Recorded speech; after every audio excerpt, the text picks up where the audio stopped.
When Richard Bennett decided to go undercover at his own dealership chain, he never expected to discover a scam that would shake the foundation of his 30-year business. But as he sat across from a smooth-talking salesman who was about to con him out of thousands, he realized this was just the tip of the iceberg. His empire of 28 dealerships across the country wasn't just facing a crisis of trust, it was harboring a criminal enterprise right under his nose.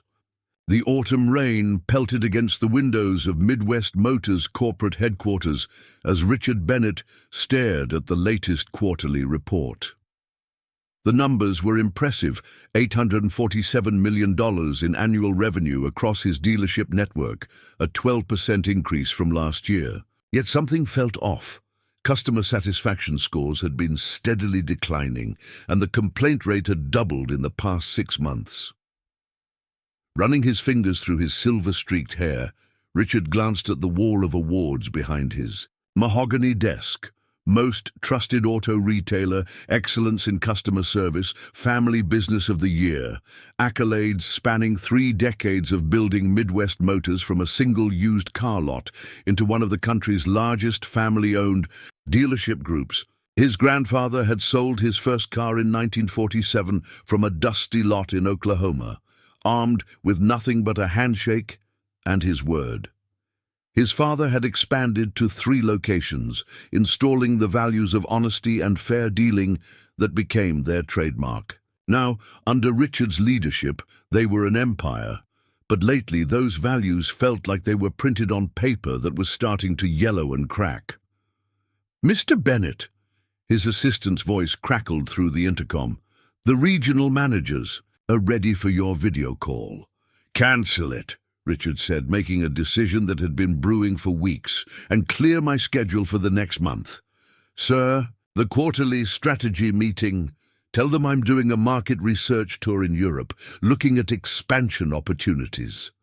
Richard opened his laptop and pulled up an employee file, one he'd created secretly over the past week. David Harper, 52, former business consultant, looking to start fresh in the auto industry. A new identity, complete with a background that would stand up to standard employment checks. The transformation began that evening in a small hotel room. 20 miles from his headquarters, Richard studied his reflection as he applied the temporary hair dye, watching his distinguished silver turn to a nondescript brown. Contact lenses changed his blue eyes to brown, and 2 weeks of growing out his usual clean-shaven look had left him with enough stubble to alter his appearance. The finishing touch was a pair of thick-rimmed glasses, not just a disguise, but necessary now that he'd removed his contact lenses. The next morning, David Harper walked into Riverfront Auto Gallery, one of his newest and most profitable dealerships, located in a bustling suburb of Minneapolis. The showroom gleamed with polished cars and chrome, sales associates in crisp suits moving between the vehicles like sharks in expensive waters. "Welcome to Riverfront Auto Gallery," a young salesman approached, teeth gleaming as bright as the cars. His name tag read, "Travis. What brings you in today?" "Just looking," Richard replied, careful to hunch his shoulders slightly, adopting the slightly uncertain air of someone who hadn't bought a car in years. "My company laid me off after 20 years. Thinking it's time to try something new. Always loved cars, thought maybe I could sell them." Travis's smile flickered, a micro-expression of calculation that Richard had learned to spot across thousands of business deals. "Really? Well, we might be hiring. Let me introduce you to our sales manager."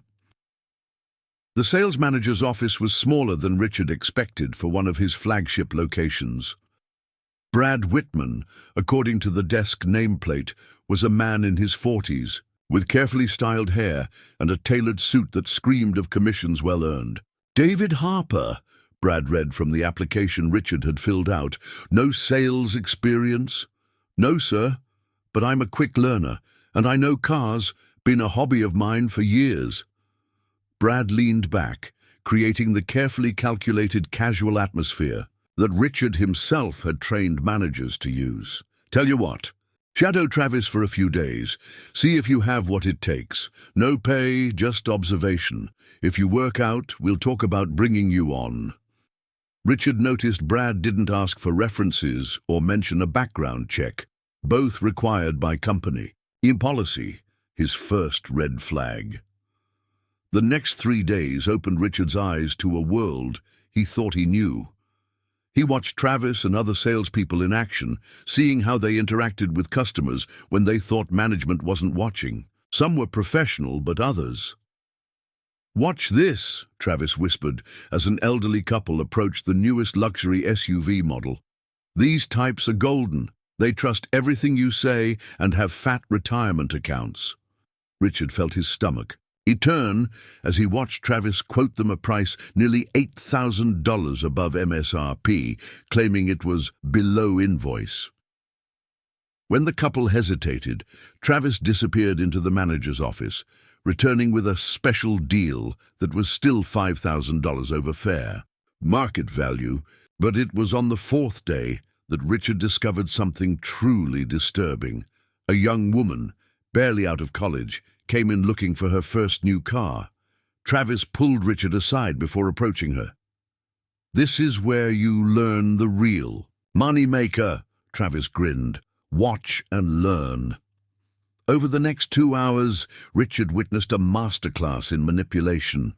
Travis steered the woman away from the economical model she wanted, pushing her toward a luxury vehicle she clearly couldn't afford. Then came the paperwork, and Richard saw something that made his blood run cold. Travis was adding hidden fees, manipulating interest rates, and inserting service contracts that had never been discussed.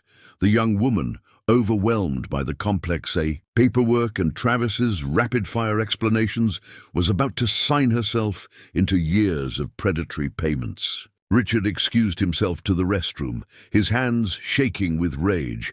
This wasn't just bad business. It was fraud, and it was happening in his dealership, under his name, destroying the legacy his family had built. But as he stood in the bathroom, splashing water on his face, a conversation from the adjoining break room drifted through the thin walls. "The regional office is coming down hard about numbers," a voice he recognized as Brad's said. "Corporate's been breathing down our necks since the merger talks started." "Merger talks?" another voice asked. "Keep this quiet, but word is Bennett's looking to sell to Automax National. They've been auditing all the dealerships. If we don't hit our targets, half the staff gets cut in the transition." Richard froze, his hand still on the faucet. Merger talks? Automax National? He had rejected their offer 6 months ago, unless he needed to dig deeper. But first, he had to stop Travis from destroying that young woman's financial future. Walking back to the showroom, Richard realized this undercover journey was about to become much more than a customer service investigation. The legacy of 3 generations of honest car dealers wasn't just at risk, it was already under attack. And the enemy wasn't just unethical salespeople. Someone in his own organization was orchestrating a hostile takeover, using pressure and fear to drive his dealerships into practices that would destroy their reputation. Richard straightened his fake glasses, checking to make sure his brown contact lenses were still in place. He had built this company on trust and integrity. Now he would have to fight to save it. Not as Richard Bennett, CEO of Midwest Motors, but as David Harper, a rookie salesman who was about to uncover just how deep the corruption went. Richard's mind raced as he followed Travis back to the showroom floor. The young woman, Emily, according to her paperwork, was still reviewing the contract, her brow furrowed in confusion at the dense legal language.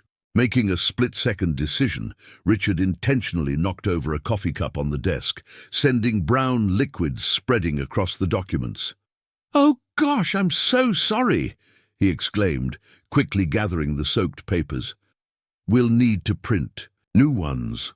Travis shot him an annoyed look, but Emily seemed relieved at the interruption. "Maybe I should take these home to review first," she suggested, reaching for her purse.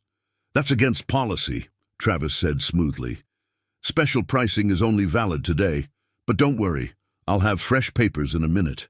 Richard saw his opening. Actually, miss, he fumbled with his fake glasses, playing up his newcomer persona. I think there's a federal law that requires dealers to let customers review financing documents at home. I read it during training, right? The look Travis gave him could have stripped paint. Emily sat up straighter, her expression shifting from uncertainty to concern. Is that true? Before Travis could respond, Brad appeared beside them, his salesman's smile firmly in place. Is there a problem here? No problem, Richard said, maintaining his nervous demeanor. Just discussing financial disclosure requirements. You know, Truth in Lending Act, cooling off periods, basic stuff. Brad's smile tightened almost imperceptibly.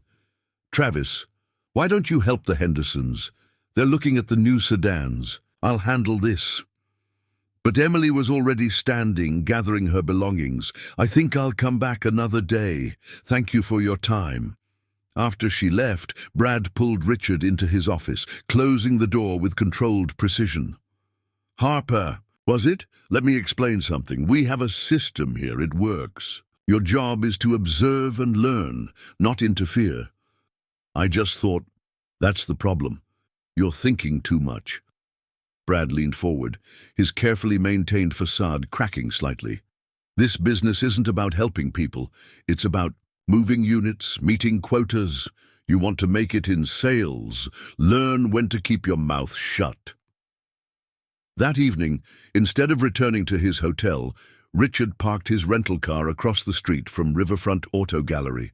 The official closing time was 8 p.m., but he knew from experience that deals often continued well past closing. Sure enough, lights still burned in several offices. Using his executive access codes on his phone, Richard remote accessed the dealership's computer system. Every keystroke made him increasingly uneasy, not just because of what he was discovering, but because these access codes shouldn't have worked. He'd specifically instructed IT to change all system permissions during his supposed European trip. The sales records told a disturbing story. Over the past 6 months, the average markup on vehicles had increased by 47%. Service contract attachment rates had nearly doubled, with prices well above recommended levels. But most troubling were the financing patterns. Nearly 80% of customers were being steered toward loans with interest rates far above what their credit scores warranted. A movement caught his eye. Through his binoculars, Richard watched as Brad emerged from the dealership with 2 men in expensive suits. They walked to a black SUV parked in the far corner of the lot, where the security cameras had conveniently poor coverage, another detail Richard filed away. The next morning, Richard arrived early, hoping to access Brad's office before others. Arrived, but he wasn't the first one there. The cleaning crew was just finishing up, led by a middle-aged woman who gave him a suspicious look. Sales staff isn't supposed to be here until 8, she said, blocking his path with her cleaning cart. Richard thought quickly. Just eager to learn, he smiled, trying to look earnest. Actually, maybe you can help me. I'm new, still learning my way around. How long have you worked here? The woman, her name tag read Rosa, studied him for a moment. 15 years, since Mr. Bennett bought the place. Her voice softened slightly. It was better then, before all the changes. Changes? Rosa glanced around before lowering her voice. New management, new rules. They don't care about people anymore. Last month, they fired Joe. He was our best mechanic, 20 years experience. Said he was asking too many questions. About the certified, pre-owned program. Richard's pulse quickened. The certified pre-owned program was supposed to have rigorous inspection standards. Questions about what? Cars, coming through with clean inspections that shouldn't have passed. Joe said some didn't even get checked, just got the certification sticker. Rosa straightened suddenly, her face closing off. I've said too much. I need this job. Wait. Richard pulled out his phone, opening his contacts. If you ever need to report anything irregular, this number goes directly to corporate ethics, anonymous. Rosa took the phone, quickly copying the number. Maybe. But corporate's part of the problem, no? Ever since those Automax people started visiting. Though before Richard could press further, voices echoed from the showroom. The morning staff was arriving. Rosa hurried away with her cart, leaving Richard with more questions than answers. Throughout the morning, Richard observed the dealership with new eyes. He noticed how the finance manager, Pete, regularly disappeared into his office with Brad for hushed conversations, how certain vehicles were pushed aggressively despite customer preferences, how the service advisors always seemed to find expensive problems during routine inspections. But it was what he overheard in the break room that chilled him to the bone. Two junior salespeople thinking they were alone. Did you see the new CPO checklist? Half the safety items are pre-checked. Better than last month.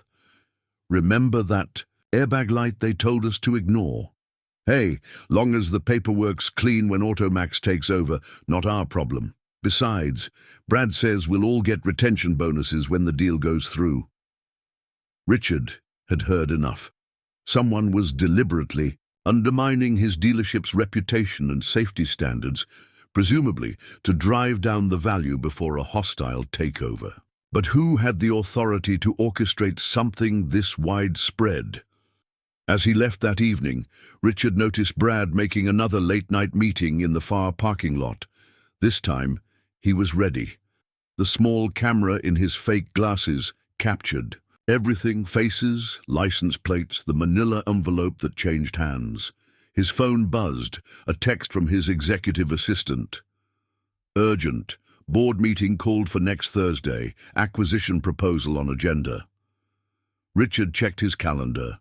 7 days. He had 7 days to uncover the full scope of the corruption, identify everyone involved, and stop both the fraud and the hostile takeover.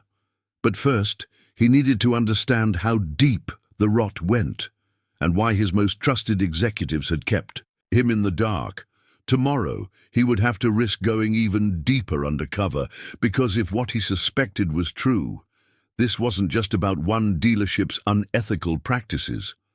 This was about the systematic dismantling of everything his family had spent 3 generations building, and somewhere in his organization, someone was helping it happen. The early morning fog clung to the dealership's windows as Richard arrived for his 3rd day undercover.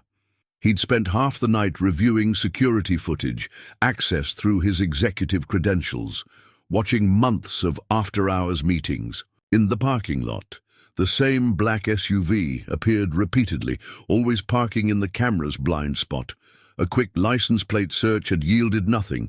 The vehicle was registered to a shell company, but Richard had recognized one of the passengers. Robert Nash, Automax National's VP of Acquisitions. The same man who had approached Richard 6 months ago with an insultingly low buyout offer.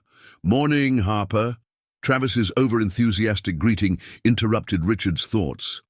"Ready to learn how real money is made?" Richard forced a smile. "Actually, I was hoping to spend some time in the service department today. Really understand the whole operation." Travis's smile faltered. "Sales is where the action is. Besides, service doesn't like salespeople poking around." "I'll take him." The voice came from behind them. A tall woman in oil-stained coveralls approached, wiping her hands on a red shop rag. "I'm Diane, service manager. Could use an extra pair of hands today anyway." Before Travis could object, Richard followed Diane through the heavy doors separating the showroom from the service area. The contrast was stark, from gleaming tiles and ambient music to concrete floors and the symphony of power tools. "You're not really a sales trainee, are you?" Diane asked once they were alone between 2 elevated cars. "Been watching you. You ask too many smart questions." Richard tensed. "I'm just thorough, right?" Diane crossed her arms. Like how you thoroughly saved that college girl from getting scammed yesterday. Word travels fast here. She studied him for a long moment, then sighed. Look, I don't know who you really are, corporate spy, journalist, whatever, but if you're investigating what I think you are, you should check Bay 7. What's in Bay 7? Signs of fraud that could get people killed. Bay 7 was empty, except for a new luxury SUV raised on a lift. Diane pointed to the undercarriage. See those brake lines? Brand new. Know why? Richard looked closer. The brake lines were indeed new, standing out against the otherwise dusty undercarriage. Because the originals were corroded so badly they could have failed at any moment, Diane continued. This vehicle was certified as thoroughly inspected 3 days ago, passed with flying colors according to the paperwork. How often does this happen? Too often. Especially since Brad started pushing us to certify everything that rolls. But brake lines aren't even the worst of it. She moved to a filing cabinet, pulling out a thick folder. I've been keeping records. Airbag systems marked as functional when the sensors are shot, structural damage hidden with quick cosmetic repairs, even odometer tampering. Richard felt sick. This wasn't just fraud. It was putting lives at risk. Why hasn't anyone reported this? To who? Corporate compliance forwards everything to regional management. Regional reports to Pete Walsh. She paused significantly. Your CFO. Richard struggled to keep his expression neutral, even as his mind reeled. Pete Walsh had been his CFO for 12 years, had been best man at his wedding, the idea that he was involved. Last month, Diane continued, I sent documented evidence of safety violations to corporate. Next day, I got a visit from Brad and some suit from Automax. Said if I didn't want early retirement, I should focus on hitting our service revenue targets. A loud bang from the shop floor made them both jump. Diane quickly shoved the folder back into the cabinet. Listen, whatever you're doing, be careful. This goes deeper than just one dealership. Throughout the day, Richard observed the service. Department operations while helping with basic tasks. Every hour revealed new violations of policy, safety regulations, and basic ethics. Cars marked as fully inspected received only cursory glances. Required repairs were ignored if customers couldn't be sold on them. Documentation was falsified with practiced ease. But it was a conversation overheard in the parts department that truly shocked him. Automax wants everything to look profitable on paper, a parts manager was saying. We're supposed to mark up prices, but secretly waive the charges for certain customers. Money laundering? His companion asked. Above my pay grade. I just know the list of preferred customers comes directly from corporate. Speaking of which, got another order from that same shell company. During his lunch break, Richard slipped into the parts department office and photographed the documents with his phone. The shell company matched the one that owned the mysterious black SUV. The paper trail showed millions in parts being sold at premium prices, but the actual inventory didn't reflect the transactions. His phone buzzed. Another text from his assistant, Mr. Walsh asking about your return date. Says urgent matters require immediate attention. Richard's jaw tightened. Of course, Pete was getting nervous. The board meeting was less than a week away, and Richard's absence threatened whatever they had planned. As he walked back to the service bay, he spotted a familiar face through the showroom windows. Robert Nash himself, engaged in what appeared to be a heated discussion with Brad. Richard ducked behind a pillar, adjusting his glasses to ensure the camera captured everything. Bennett's still not answering, Nash was saying. If he shows up before everything's in place. He won't, Brad replied. Walsh has him chasing expansion opportunities in Europe. By the time he realizes what's happening, the board will have voted to accept the offer. After all, Brad smiled coldly. Hard to argue with profits and growth even if they're manufactured. Richard had heard enough. He needed to act fast, but he had to be smart. Taking down this conspiracy wouldn't be as simple as exposing one corrupt dealership. The rot reached into his corporate office, threatening to destroy everything his family had built. He thought of Rosa's words about the old days, of Diane's risks in showing him the evidence, of all the customers who trusted the Bennett name. His father had always said that trust was harder to repair than a broken engine. Tomorrow he would begin gathering allies. He needed people he could trust, evidence that couldn't be disputed, and a plan to expose everything at just the right moment. But first, he had one more stop to make. The young college girl, Emily, deserved to know she had narrowly escaped a predatory scheme. And perhaps, if he played it right, her near experience could help him understand just how deep this fraud really went. The stakes weren't just financial anymore. Lives were at risk, careers were on the line, and somewhere in his organization, trusted friends were orchestrating his company's downfall. Richard straightened his fake glasses, checked his brown contact lenses in a side mirror, and headed for his car. Time was running out, but at least now he knew where to look. The question was, who could he trust to help him save his family's legacy? The coffee shop across from Emily's university campus was busy with students when Richard arrived. He'd spent the morning making calls from his hotel room, using a burner phone to contact former employees who'd left under suspicious circumstances. Each conversation revealed new layers to the corruption. Emily sat at a corner table, her laptop open to a spreadsheet filled with numbers. She looked up as Richard approached, recognition flickering across her face. "You're the trainee who spilled the coffee, the one who mentioned the lending laws." "David Harper," Richard introduced himself, sliding into the seat across from her.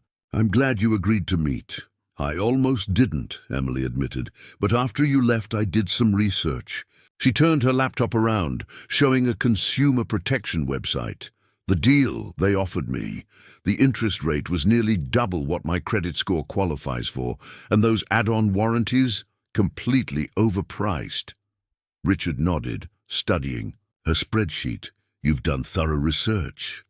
"I'm an accounting major," Emily explained. "Numbers don't lie, and these numbers," she pointed to her calculations, "they tell a story of systematic fraud. After I left the dealership, I started digging. Found dozens of complaints online, hidden fees, falsified loan applications, service contracts added without consent. Would you be willing to make a formal statement about your experience?" Emily's eyes narrowed. "Who are you really? Because no regular sales trainee would ask that." Richard hesitated, then made a decision. "Someone trying to stop this fraud. But I need evidence.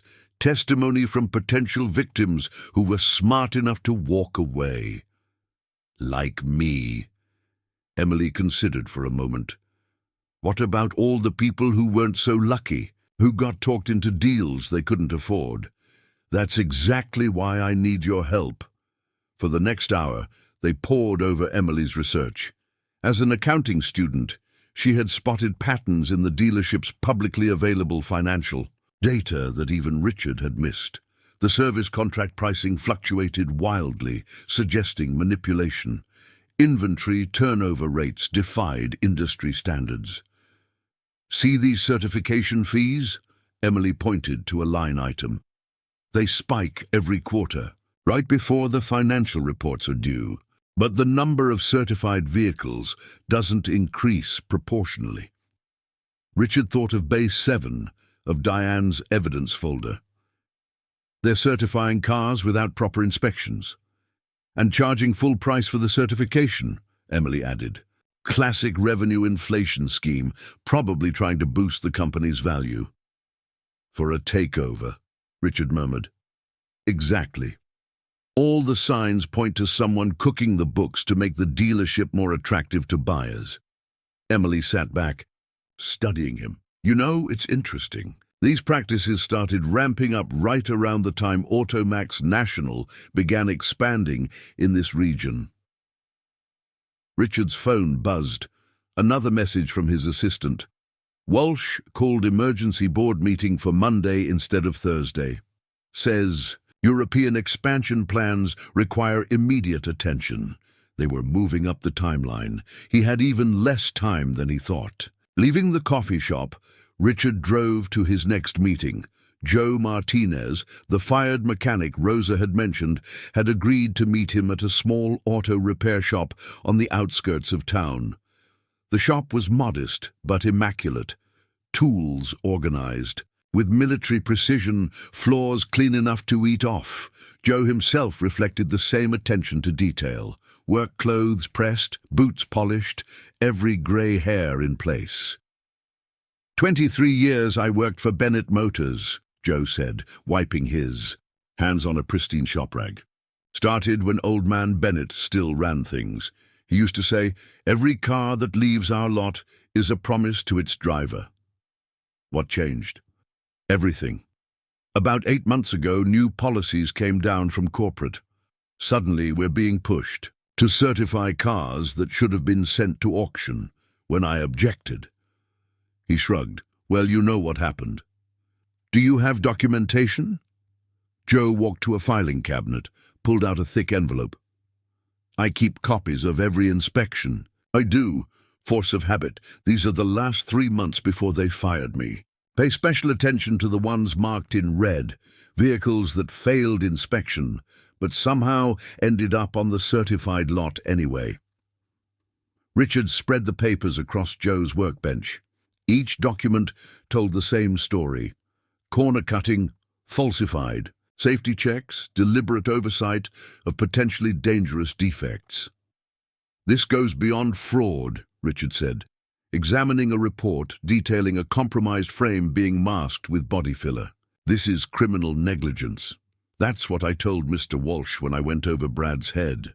Joe's face darkened. Next day, security escorted me out. 23 years, ended with a 10-minute exit interview and a joke of a severance package. Richard's head snapped up. You spoke to Pete Walsh directly. Sure did. He seemed real interested in my evidence. Said he'd launch a full investigation. Joe laughed bitterly. Investigation of me, turns out. Suddenly there were accusations of parts theft, unauthorized repairs, policy violations. A theory was forming in Richard's mind. These documents, he gestured to the inspection reports, would you testify to their authenticity? In court. Hell, I'll shout it from the rooftops. Those cars are time bombs waiting to happen. Someone's going to get killed. Back in his hotel room that evening, Richard spread his growing collection of evidence across the bed. Emily's financial analysis, Joe's inspection reports, photos from Bay 7, the shell company documents. Each piece pointed to a coordinated effort to inflate the company's value while cutting corners on safety. But something still didn't add up. Why would Pete Walsh, who had helped build the company's reputation for integrity, suddenly turn against everything they stood for? The Pete he knew would never risk lives for profit, unless... Richard pulled up an old email on his secure laptop. 6 months ago, Pete had requested personal leave to deal with a family crisis. He'd returned 2 weeks later, subdued, but insisting everything was fine. Right around the time the fraudulent practices began escalating, Richard's phone buzzed again. This time, it wasn't his assistant, but an encrypted message from one of his IT specialists. Suspicious access detected in corporate servers. Someone's been doctoring historical inspection records. The pieces were starting to fit together, forming a picture more complex than simple corporate greed. Now he just needed proof of what he suspected, that his oldest friend wasn't a willing conspirator, but a man trapped in an impossible situation. Tomorrow, he would need to take his biggest risk yet. To save his company, he would have to create a crisis that would force everyone's hand. And to do that, he would need help from someone who had every reason to hate him, Joe Martinez, the man his company had betrayed. The pre-dawn air was crisp as Richard pulled into Joe's repair shop. In the past 24 hours, he'd set up, an intricate web of surveillance and documentation that would either save his company or destroy his career. Possibly both. "You sure about this?" Joe asked, emerging from the shadows of his workshop. Behind him, Diane from the service department stepped into the light, followed by two other former Bennett Motors mechanics who had quit rather than compromise their integrity. "No," Richard admitted, "but it's our best shot at exposing everything. At once." He turned to Diane. "You understand the risks. If this goes wrong..." "I've got 20 years of retirement savings and a daughter in college," Diane replied firmly. "But I've also got 30 years of looking customers in the eye and promising them their families will be safe in our vehicles. That's worth more." The plan was audacious. Using Joe's documentation and Diane's inside access, they would create a situation that would force an emergency inspection of every certified pre-owned vehicle on the lot. But first, they needed to ensure the evidence couldn't be buried or deleted. Emily had spent the night creating a detailed financial analysis, documenting every fraudulent certification and inflated service charge. The patterns were clear: systematic fraud designed to artificially boost the company's value.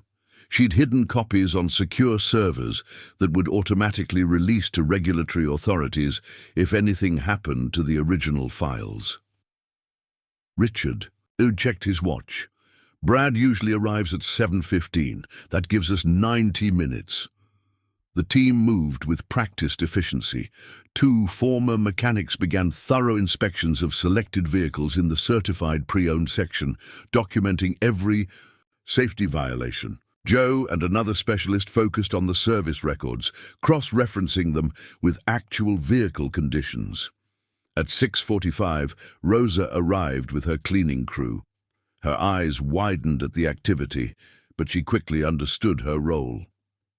"Security cameras. Looped footage for the next hour," Richard confirmed, "but we'll need you to be our eyes inside." As the sunrise painted the sky in shades of amber, Richard received a text from Emily, who was positioned in a coffee shop across the street. With her laptop, "Walsh just pulled into the executive lot. He's early." Richard's pulse quickened. Pete's early arrival could mean trouble, but it might also be the opportunity they needed. "Diane, you're up."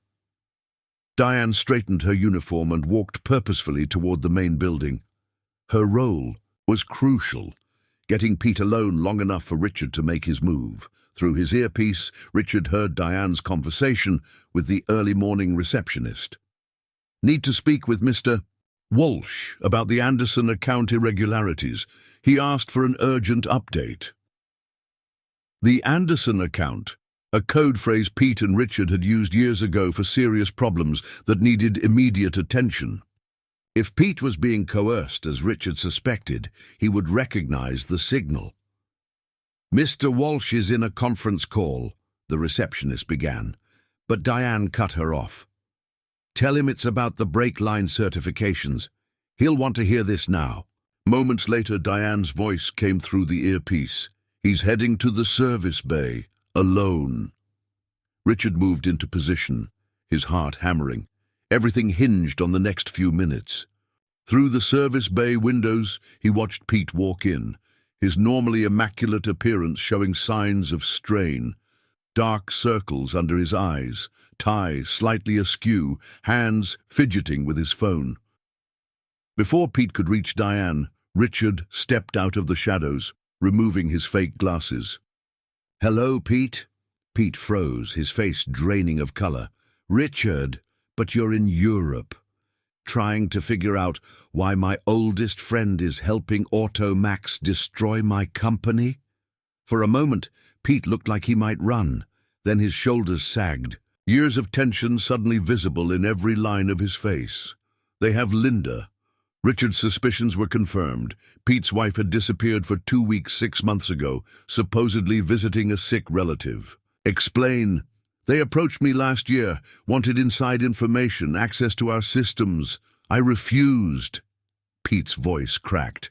Then Linda went on that trip, called me in tears, said they had evidence of her father's offshore accounts, years of tax evasion.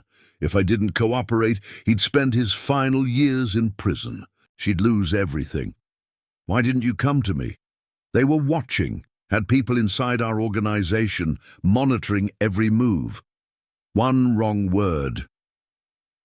Pete pulled out his phone, showed Richard a text message. Meeting moved to 9 a.m. Bring complete acquisition papers. Remember Linda. Richard felt a cold fury building. His company hadn't just been targeted for takeover, it had been infiltrated, its people manipulated and threatened. We end this today. You don't understand. They're thorough, professional. Every conversation is recorded, every email monitored. The board meeting is exactly what they want, Richard finished. A public venue where they can force through the acquisition, make it look legitimate. He placed a hand on Pete's shoulder, but they didn't count on one thing. What's that? I learned from my father never to sign anything without reading the fine print, including the real ownership. Documents of Automax National's shell companies. Pete's eyes widened as Richard explained the rest of his plan. Outside, the dealership was coming to life, employees arriving for what they thought was a normal workday, but by noon, nothing about Bennett Motors would be normal again. Through his earpiece, Emily's voice crackled. Brad just arrived. And, Richard, he's not alone. Robert Nash is with him, plus 2 others I don't recognize. Right on schedule, Richard murmured. He turned to Pete. Last chance to back out. Pete straightened his tie, a glimpse of his old confidence returning. They threatened my family, used our friendship against you, made us compromise everything we believe in. He pulled out his phone, began typing. Let's show them what happens when you push honest people too far. The stage was set, the players were in position, and in the next few hours, Richard would either save his family's legacy or watch it crumble completely. But first, he had a text of his own to send. Execute Protocol Legacy. The message would reach every Bennett Motors dealership simultaneously, triggering a series of events that would make the morning's revelations impossible to ignore or cover up. The war for Bennett Motors was about to begin. Protocol Legacy unleashed chaos with surgical precision. At exactly 8:30 a.m., every computer, screen in every Bennett Motors dealership displayed the same message. Emergency safety protocol initiated. All vehicle sales temporarily suspended. In the Riverfront Auto Gallery showroom, Brad's face reddened as he tried to override the system. What the hell is this? Get it on the phone! Richard watched through the service bay window as Robert Nash grabbed Brad's arm, pulling him toward the private office. 2 other men, professional security by their stance and attire, positioned themselves near the exits. Right on schedule, Richard murmured. Through his earpiece, he heard Emily's voice. Local news vans just pulled into the north lot. Anonymous tip about major safety violations at a prominent dealership chain. The plan was unfolding perfectly. Too perfectly, perhaps. Richard had learned in 30 years of business that when things seemed too easy, you were usually missing something crucial.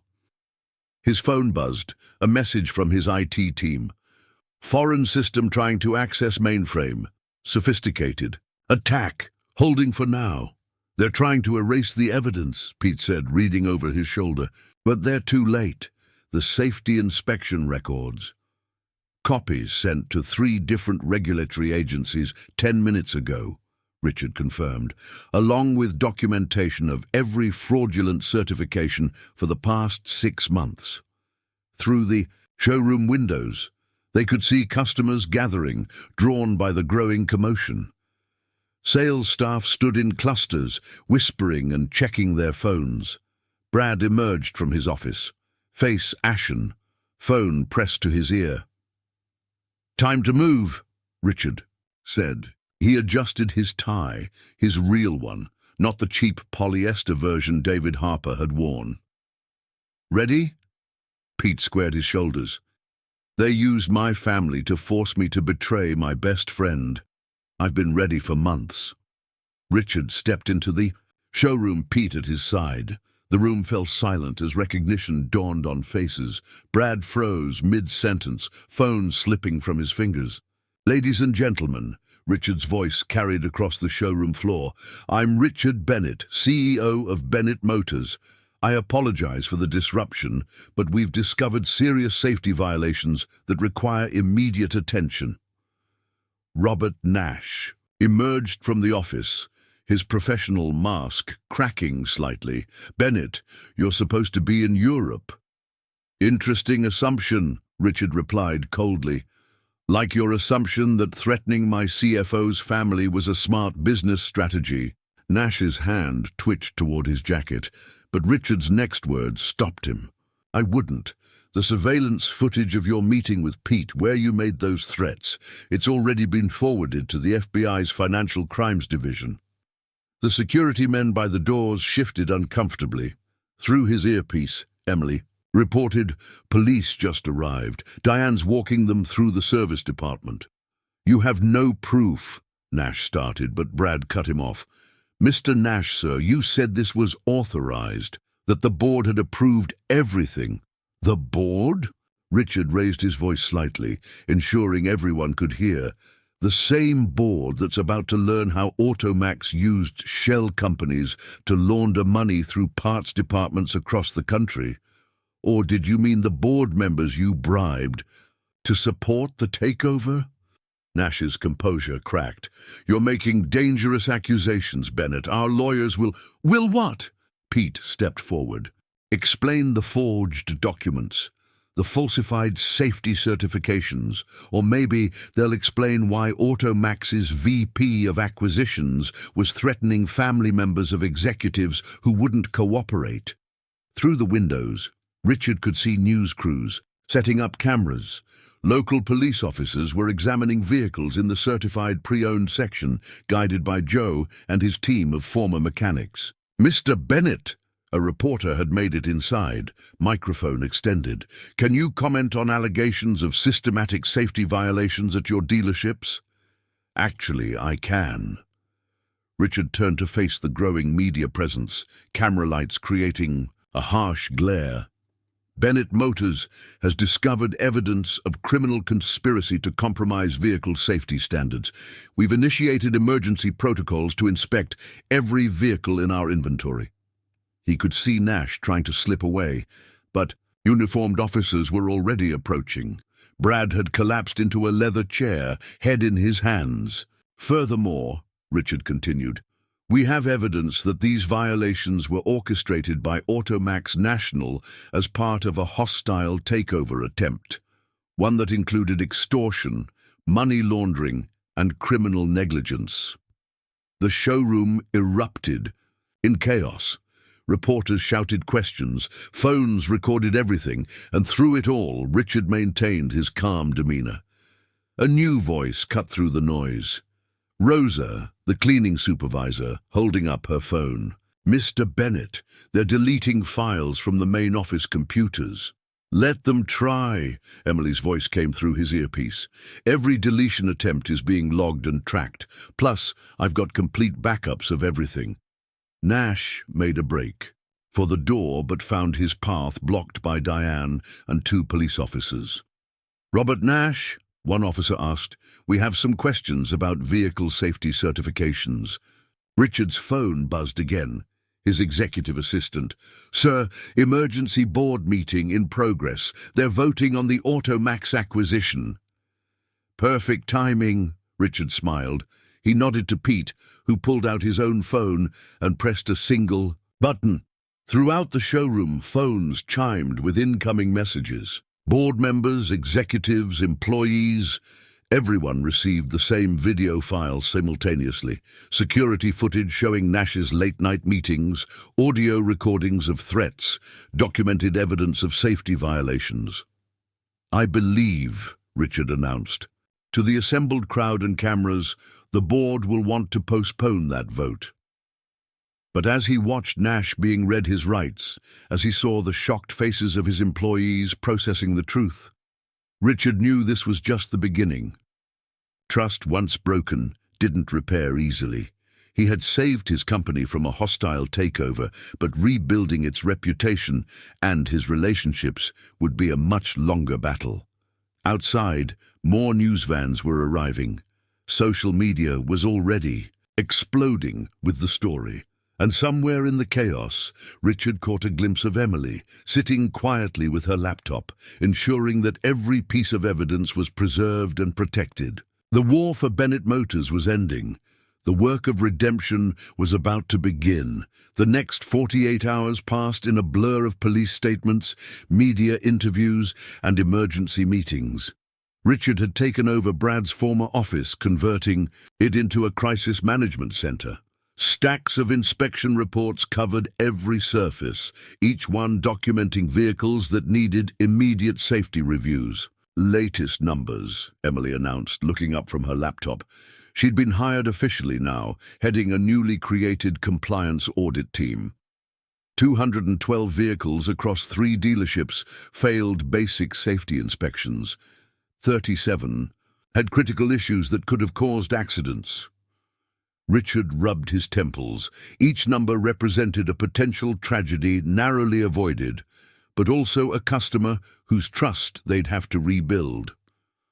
What about the financial impact? Initial estimates put recall and repair costs at around $12 million, Pete said, looking better than he had in months. His wife Linda was safe. The FBI had moved quickly once they had evidence of Automax's extortion scheme. But the lawsuits will be handled transparently and fairly, Richard finished. Every customer who purchased a certified vehicle during this period gets a full inspection and any necessary repairs at our cost. No questions asked. A knock at the door interrupted them.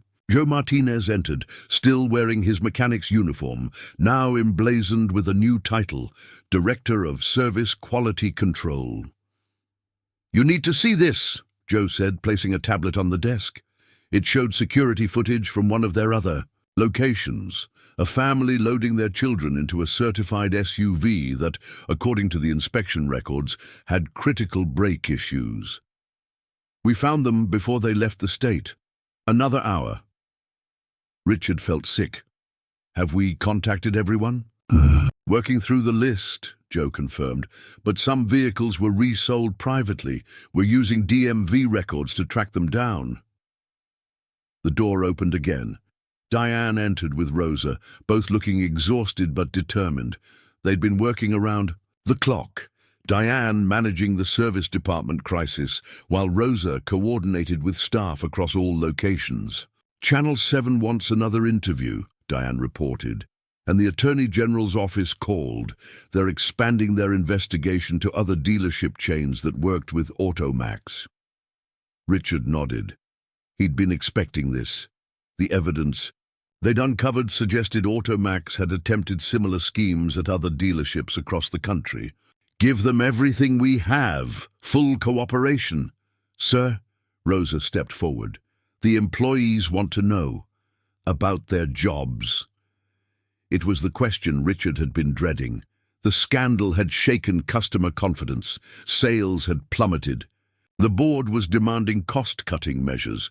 But looking at Rosa's worried face, he remembered his grandfather's words. "Your people are your foundation. Take care of them. They'll take care of your customers." "Call an all-hands meeting," Richard decided. 3 o'clock. Every location broadcasts from here. As his team left to make arrangements, Richard turned to Pete. "The emergency fund?" Pete smiled for the first time in days. "Still solid. Your father was smart, setting aside profit during the good years. We can cover payroll and repairs for at least 6 months." At exactly 3 o'clock, Richard stood before a packed showroom. Employees from all 28 locations watched via video conference, their faces filling screens hastily mounted on the walls. "Many of you knew me as David Harper," he began. What you didn't know was why I went undercover. I'd lost touch with what matters most in this business: trust. Trust between us and our customers, trust between management and staff, trust in our commitment to safety above profits. He paused, looking at the faces before him. That trust was betrayed, not by you, but by people who put greed above our values, who threatened families, falsified records, and compromised the safety of our customers. The room was silent, hundreds holding their breath. Starting today, we rebuild. Every vehicle will be recertified under new protocols developed by Joe Martinez and his team. Every customer who bought a car during this period will receive a personal call from their dealership manager. Every safety concern will be addressed, no matter the cost. He saw hope beginning to replace fear in their eyes. I know you're worried about your jobs, so let me be clear. There will be no layoffs. In fact, we're hiring.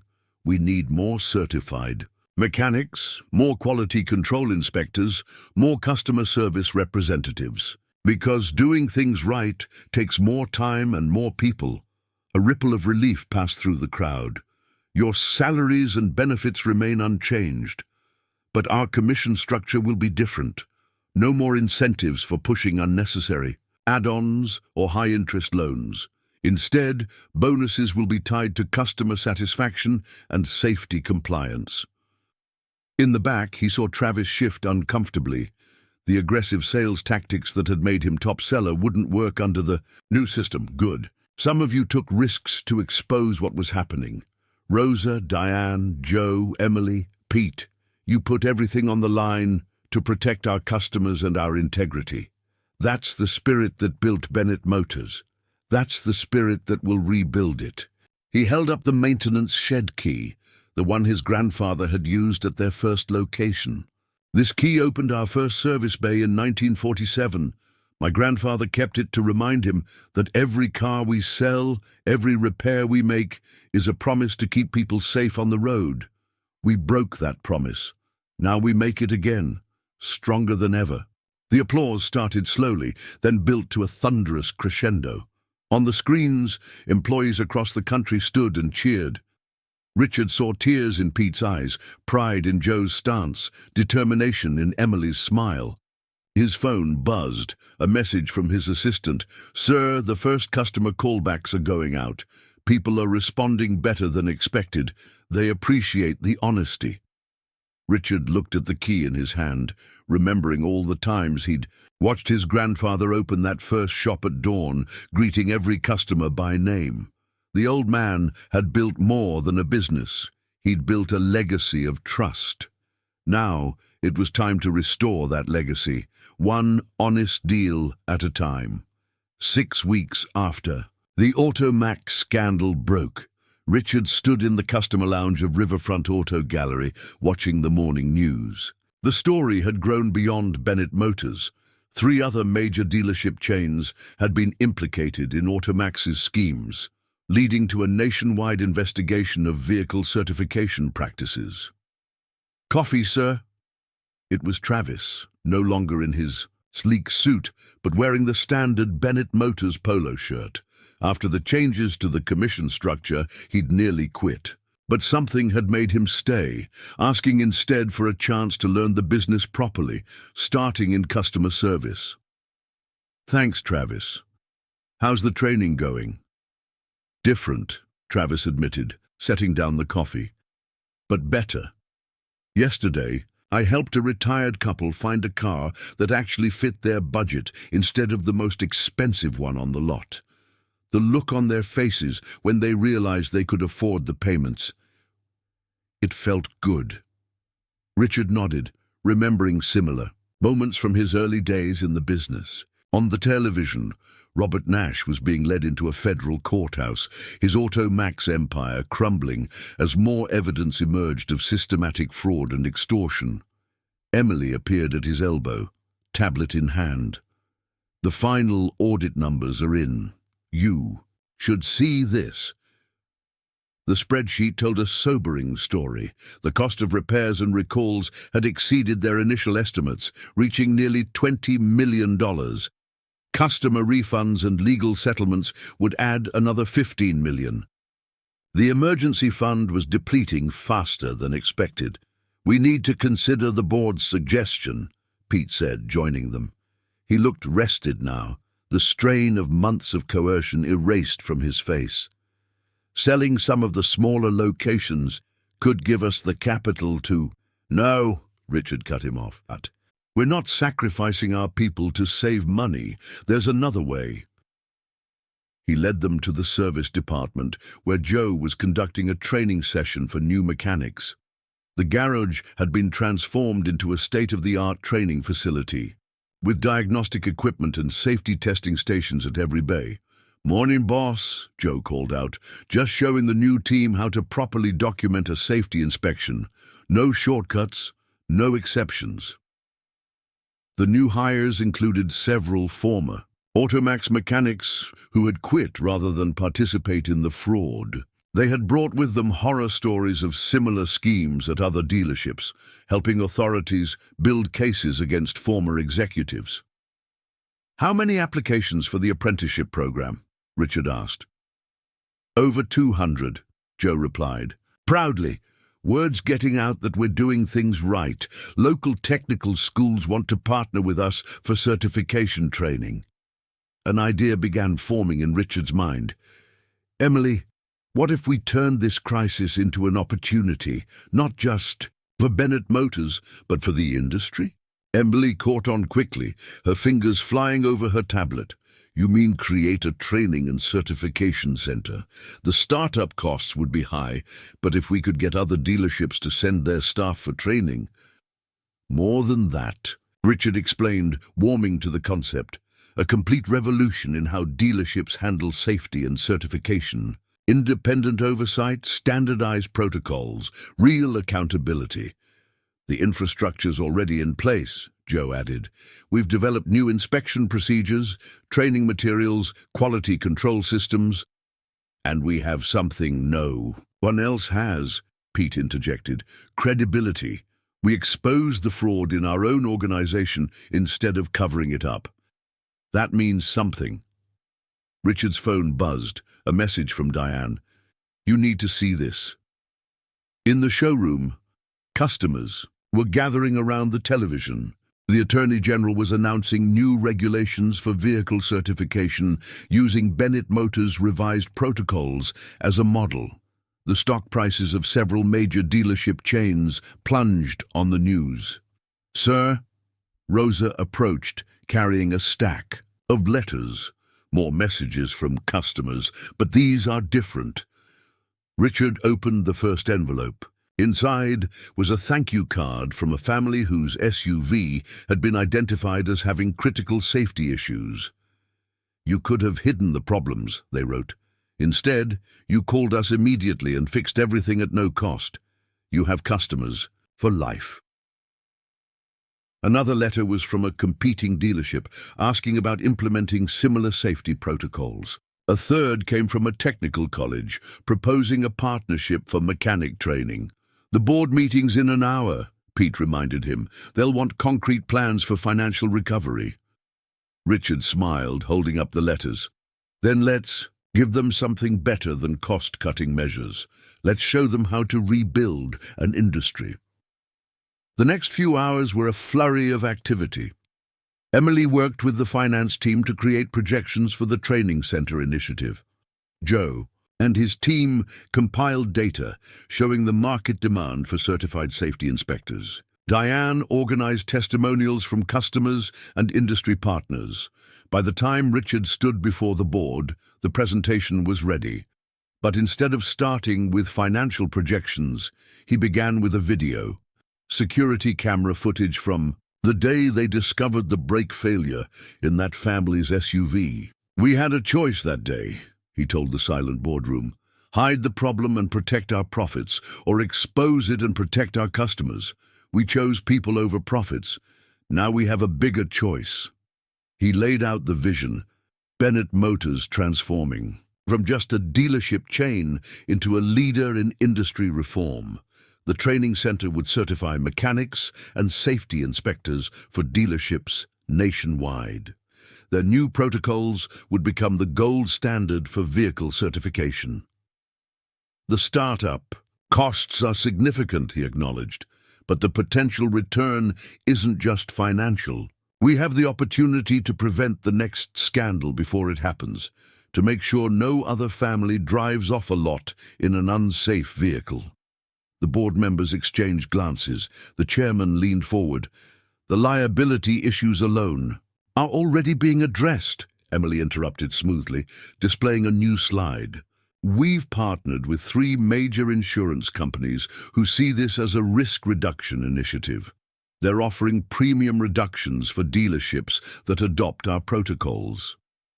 One by one, the objections were raised and answered. The financial projections showed the training center breaking even within 18 months. Industry support was already building. Most importantly, customer trust was returning. Sales were slowly climbing as word spread of their commitment to transparency and safety. By the end of the day, Richard stood once again in the service bay, watching Joe train another group of mechanics. The sound of tools and diagnostic equipment created a symphony of honest work. His phone buzzed one last time, a message from his grandfather's old friend, now retired from the business. Your grandfather would be proud. You didn't just save the company. You remembered what it was built for. Richard touched the maintenance shed key in his pocket. Sometimes he realized you had to go undercover to rediscover your true purpose. Bennett Motors had been built on trust, one customer at a time. Now they would rebuild it the same way, but on an even stronger foundation. 3 months after the Automax scandal, the transformation of Bennett Motors was in full swing. The former showroom of Riverfront Auto Gallery had been partially converted into a state-of-the-art training facility where mechanics from across the country came to learn the new safety protocols. Richard walked through the facility early one morning before the day's classes began. The sound of his footsteps echoed off walls, now covered with technical diagrams and safety procedures. In the center of what had once been the luxury car display area stood a cutaway vehicle, used to demonstrate proper inspection techniques. "Morning, Mr. Bennett," a familiar voice caught his attention. Emily was already at her desk in the newly created compliance office, surrounded by monitors displaying real-time data from all Bennett locations. "Any red flags?" Richard asked, examining one of the screens. "Just one," Emily replied, pulling up a report. A dealership in Ohio reported unusual pressure from their local bank to push high-interest loans. "Sound familiar?" Richard frowned. They discovered that Automax's influence extended beyond dealerships into financing institutions. "Forward everything to the FBI task force, and let's audit that bank's other dealer clients." The sound of voices drew them to the training area where Joe was preparing for the day's session. 20 mechanics from various dealerships sat in rows, laptops open, ready to learn. Richard noticed with satisfaction that 3 wore Automax uniforms, employees who had chosen to stay in the industry but wanted to work honestly. "Today, we're covering brake system certification," Joe announced, standing beside the cutaway vehicle. "But first, I want you to meet someone." A woman in a wheelchair rolled to the front of the room. Richard recognized her from the case files. Sarah Mitchell, paralyzed 3 years ago when her certified pre-owned vehicle's brake system failed. "The dealership that sold me that car knew it had problems," Sarah told the silent room. "They chose profit over my safety. Today you'll learn how to make sure that never happens to another family." The impact was immediate. Richard watched. The mechanics leaned forward, their expressions shifting from professional interest to personal commitment. This wasn't just about procedures and protocols anymore, it was about preventing tragedies. His phone buzzed. A message from Pete. "Turn on the news." The large screen in the training area switched to a national business channel. Robert Nash, former VP of Automax, was being sentenced for his role in the fraud scheme. But the bigger story was the industry-wide reform movement his crimes had sparked. In the wake of the Automax scandal, the reporter said, a new standard for vehicle safety certification is emerging. Led by Bennett Motors, dealerships across the country are adopting stricter protocols and independent oversight. They're calling it the Bennett Standard, Travis said, joining them. He'd completed his customer service training and was now helping develop a new sales approach based on transparency and customer education. Even our competitors are getting certified. Richard's attention was drawn to the service area, where Diane was conducting a different kind of training. A group of sales staff from various dealerships watched as she demonstrated how to explain safety features and maintenance requirements to customers. No more hiding behind technical jargon, Diane was saying. Your customers deserve to understand exactly what they're buying and what it takes to keep them safe. Rosa appeared at Richard's elbow. The new family is here. Richard nodded, straightening his tie. This was a meeting he'd been both dreading and looking forward to. In the customer lounge waited the Parkers, a family that had purchased a certified SUV during the height of the fraud. Their vehicle had been identified as having critical safety issues, but they'd been unreachable during the initial recall. Mr. and Mrs. Parker, Richard greeted them, noting the two children playing with toys in the corner. Thank you for coming in. We didn't have much choice, Mr. Parker said tightly, not after your letter about the brake problems. No, you didn't, Richard agreed, and I'm deeply sorry for that. But I'd like to show you something. He led them through the facility, explaining the new certification process. They watched Joe's training session, saw the diagnostic equipment, met the quality control team. By the time they reached the service bay where their SUV waited, the tension had eased slightly. Here's what we found, Joe said, showing them detailed photographs of their vehicle's issues. And here's everything we're going to fix at no cost. To you. But more importantly, I want you to understand what we're checking and why. As Joe walked them through each safety system, Richard saw the anger in Mr. Parker's face gradually replaced with understanding. Mrs. Parker asked detailed questions about maintenance schedules and warning signs. Why are you doing all this? Mr. Parker finally asked. Most companies would just issue a quiet recall and hope nobody notices. Because that's what got us into this mess, Richard replied. My grandfather built this company on trust. We lost our way, forgot what mattered. Now we're not just fixing cars, we're fixing the whole system. Later that afternoon, Richard received another message, this time from his IT team. They'd finished analyzing Automax's internal documents, seized during the investigation.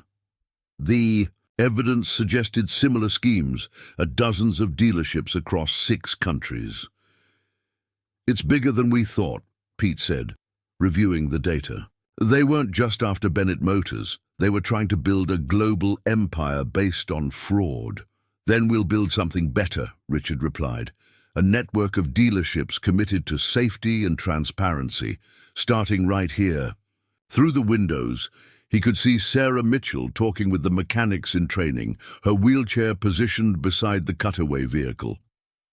Her story would stay with them, influence every inspection they conducted, every certification they issued. The maintenance shed key sat on his desk, now mounted in a simple frame. Beside it stood a new plaque, displaying Bennett Motors' revised mission statement.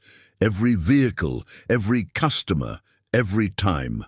Safety first. The old way of doing business had nearly destroyed everything his family had built. But from those ashes, something new was rising. Not just a dealership chain, but a movement for change in an industry that desperately needed it. 6 months to the day after Richard Bennett had first walked into Riverfront Auto Gallery as David Harper, He stood addressing a packed conference room at the National Automotive Dealers Association's annual meeting.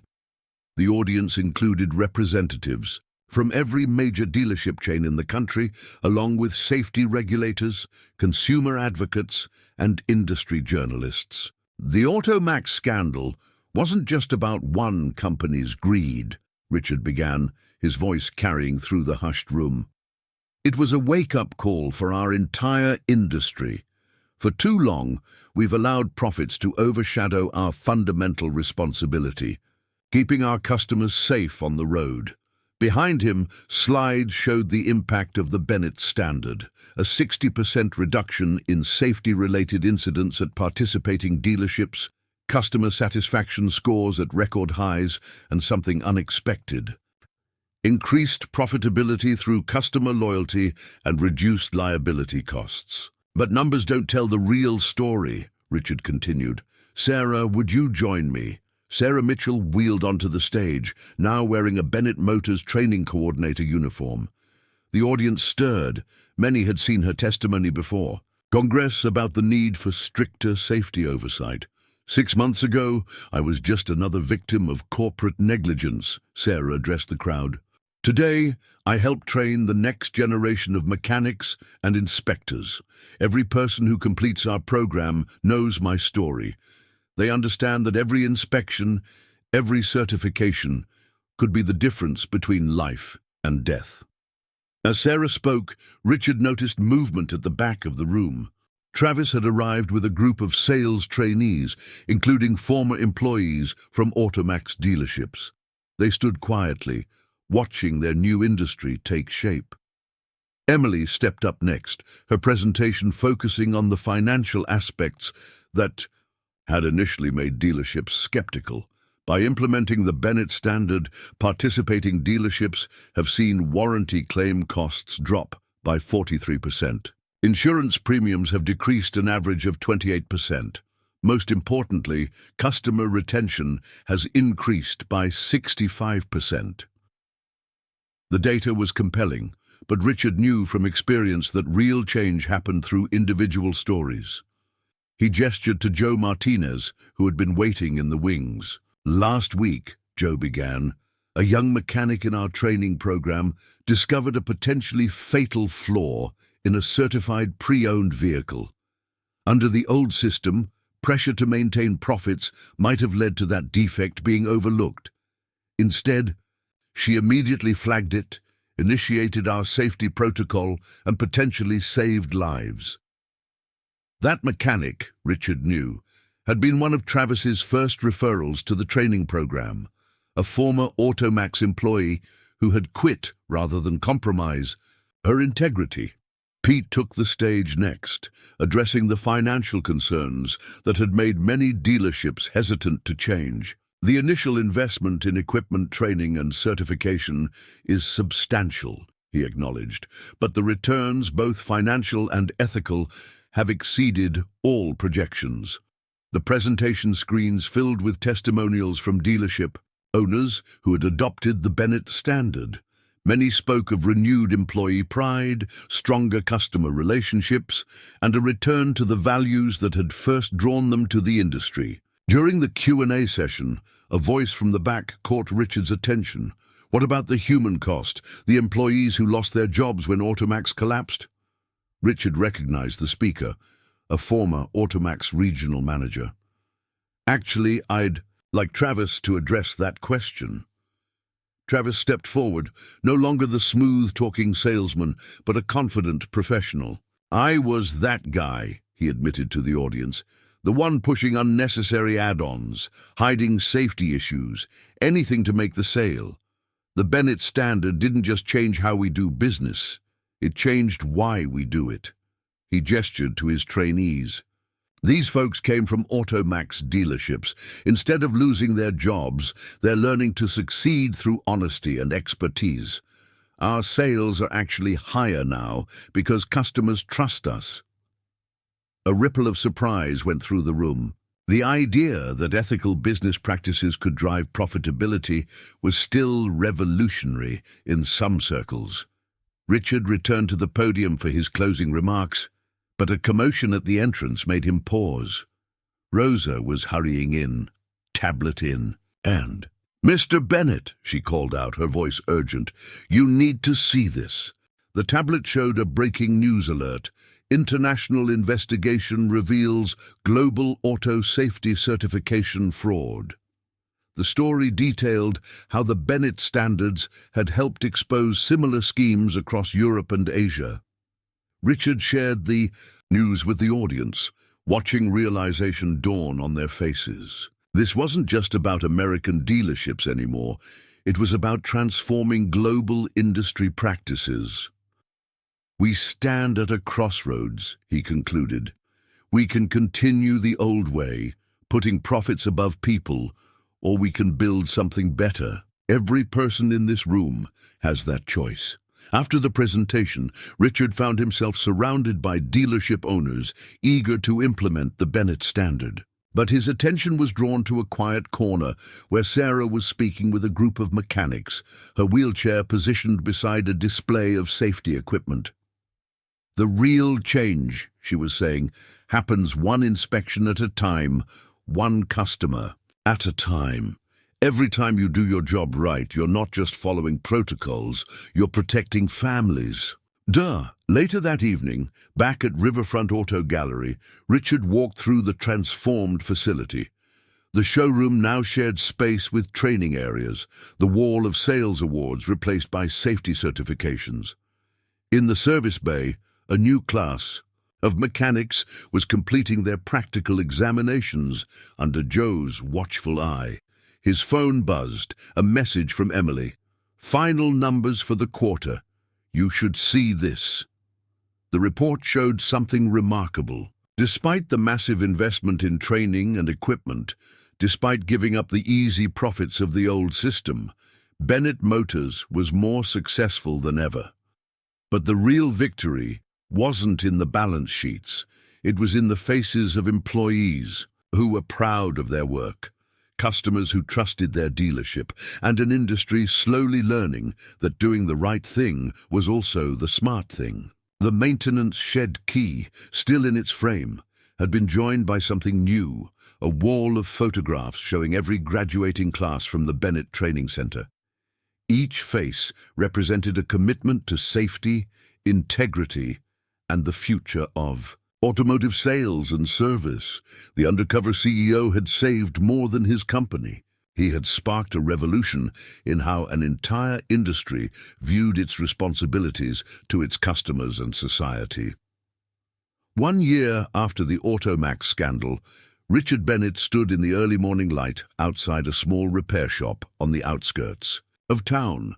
The sign above the door read, "Martinez & Sons Quality Auto Service," Joe's original shop where their plan to save Bennett Motors had first taken shape. "Feels like a lifetime ago, doesn't it?" Joe emerged from the shop, wiping his hands on a clean rag. Though he now directed Bennett's training program, he still spent Saturday mornings here teaching his sons the fundamentals of honest auto repair. "Hard to believe it's only been a year," Richard replied, following Joe inside. The modest shop had become something of a shrine to the transformation of the industry. Photos on the wall showed graduating classes from the Bennett Training Center. News clippings chronicled the exposure of the Automax scheme, and a framed copy of the Bennett Standard hung prominently near the entrance. "Dad!" Joe's youngest son called from beneath a raised Honda. "I think I found something." They watched as the teenager methodically documented a potential safety issue, following the exact protocols now standard across the industry. The pride in Joe's eyes wasn't just paternal, it was the satisfaction of seeing the next generation embrace the values they'd fought to restore. Richard's phone buzzed, a message from Emily that would have been unthinkable a year ago. Automax's former competitors are requesting Bennett certification. 3 major chains ready to convert. The transformation had exceeded their wildest expectations. What had started as one CEO's undercover mission to save his family's business had sparked an industry-wide revolution. But the real changes were more personal, more profound. A familiar face appeared at the shop's entrance. Travis, now leading Bennett's reformed sales training program. He'd brought a group of new hires to meet Joe, part of their orientation process. "This is where it all started," Travis told his trainees, gesturing around the modest shop. "Not in some corporate boardroom, but right here where real people work on real cars." Richard watched the new employees absorb their surroundings. They were a diverse group, former salespeople from other dealerships, recent technical school graduates, even a few Automax veterans looking for redemption. "Show them Bay 7, Joe," suggested, referring to what had become a legendary part of their story. In the back of the shop, Joe had preserved the evidence of their investigation, photographs of falsified certifications, documents exposing the fraud, the actual break, lines that had nearly failed. It served as a powerful reminder of what happens when profit trumps safety. "Every car that leaves your care carries your integrity with it," Joe told the silent trainees. "That's not just a slogan. It's the difference between a family arriving safely at their destination or—" He didn't need to finish the sentence. Sarah Mitchell's story was required learning for everyone in the Bennett organization now. Richard's phone buzzed again, this time a video call from Pete.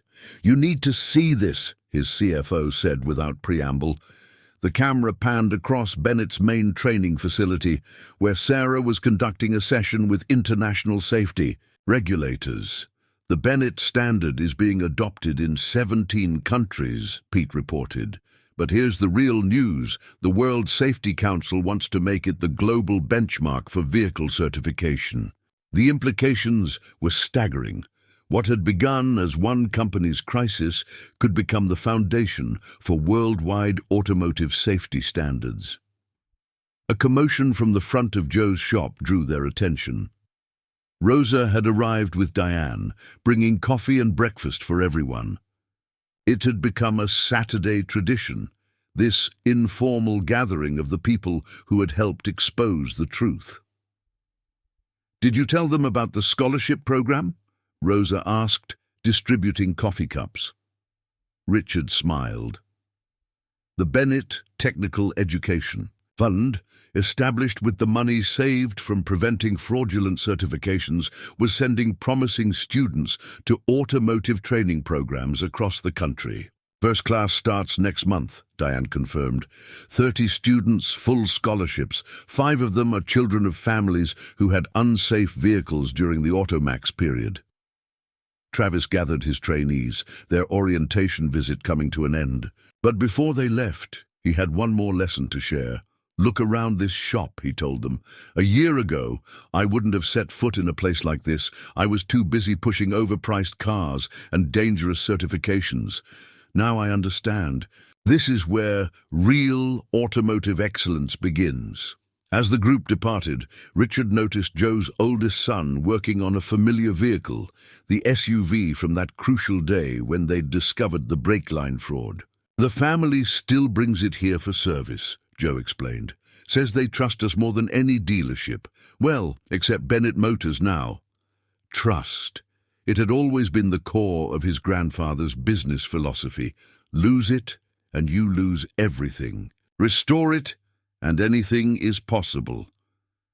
Richard's phone buzzed one final time that morning, a message from his board chairman. "Global Safety Council meeting confirmed. They want the Bennett standard to become the international protocol. Your grandfather would be proud." Looking around Joe's shop, at the faces of people who had risked everything to do what was right, Richard felt a deep sense of satisfaction. The maintenance shed key in his pocket was more than a family heirloom now. It was a symbol of an industry's redemption. "Ready for the next chapter?" Joe asked, seeing Richard's thoughtful expression. "Actually," Richard replied, watching another group of students arrive for Joe's weekend training session, "I think this story is just beginning." The sound of tools, the smell of honest work, and the sight of young people eager to learn the right way to do things. This was his grandfather's true legacy, not just selling cars, but building trust, one careful inspection at a time. The Undercover CEO had become something more, a catalyst for change that would protect families and save lives around the world. And it had all started here, in a small repair shop where integrity still mattered more than profit. 18 months after going undercover in his own dealership, Richard Bennett stood at the podium of the World Automotive Safety Summit in Geneva. The audience included automotive executives, safety regulators, and consumer advocates from 32 countries. But his attention was drawn to a particular group seated in the front row, the families. Sarah Mitchell was there, of course, now a powerful advocate for safety reform. Beside her sat the Parker family, whose near miss with disaster had helped expose the certification fraud. And at the end of the row, a face that still haunted Richard's dreams, Maria Delgado, whose teenage son had died in an accident caused by falsified safety certifications before the scandal broke. Today isn't about protocols or profits, Richard began, departing from his prepared speech. It's about promises, the promise every dealership makes when they hand over car keys to a family. The promise that their vehicle has been thoroughly inspected, properly maintained, and truthfully certified. The massive screens behind him displayed photographs, not of cars or facilities, but of people. Joe Martinez teaching a new generation of mechanics, Emily leading an international audit team, Travis explaining the new sales philosophy to former Automax employees who had chosen integrity over easy profits. The Bennett Standard isn't just a set of procedures, Richard continued. It's a commitment to never again let profit margins override human lives. And today, I'm proud to announce that this commitment is becoming global. Pete stepped up to the podium, looking energized despite the exhaustion of months spent coordinating with international regulators. As of this morning, the World Safety Council has officially adopted the Bennett Protocol as the international standard for vehicle certification. 28 countries have already signed on, with 12 more finalizing their commitment. The announcement triggered a standing ovation, but Richard's focus remained on Maria Delgado. She had become a powerful ally in their reform efforts, turning her grief into determination that no other parent would suffer her loss. After the presentation, Richard found himself in a small meeting room with an unexpected group, former Automax executives who had chosen to become whistleblowers after the scandal broke. "We knew things were wrong," one admitted, unable to meet Richard's eyes. "But the system made it so easy to look the other way. Numbers on a spreadsheet don't look like real people until they are," Richard finished. He thought of his own journey from distant CEO to undercover witness of his company's failures. That's why every Bennett trainee now meets the families affected by certification fraud. Numbers lie, stories don't. His phone buzzed. A message. "From Diane. You need to see this." The attached video showed a scene from that morning at Riverfront Auto Gallery. A young mechanic had discovered a potentially dangerous defect in a certified pre-owned vehicle from another dealership. Instead of simply rejecting the car, she had initiated the Bennett Protocol's industry alert system, potentially saving lives. At countless other dealerships, that mechanic, Diane's message continued, used to work for Automax, said the difference is now she sleeps at night. Later that afternoon, Richard participated in a panel discussion about implementing the new global standards. The questions were pointed, focusing on costs and logistics, but Sarah Mitchell's presence in the audience kept the conversation grounded in human impact. "Yes, proper certification takes longer," she acknowledged during her portion. "Yes, it costs more, but ask any family who's lost someone to fraudulent safety practices if they think it's too expensive." The summit's final event was a ceremony honoring the people who had helped expose and correct the industry's systemic problems. Rosa received special recognition for her role in documenting violations while maintaining her cover as a cleaning supervisor. Joe's commitment to training the next generation of ethical mechanics earned him the Industry Leadership Award. But the most powerful moment came when Travis took the stage. The former aggressive salesman, once willing to push unsafe vehicles for commission, had become a leading advocate for ethical sales practices. "A year and a half ago, I was part of the problem," he admitted to the hushed audience. "I convinced myself that everyone did it, that it was just business. Then I watched Mr. Bennett, disguised as David Harper, risk everything to protect customers I would have happily deceived."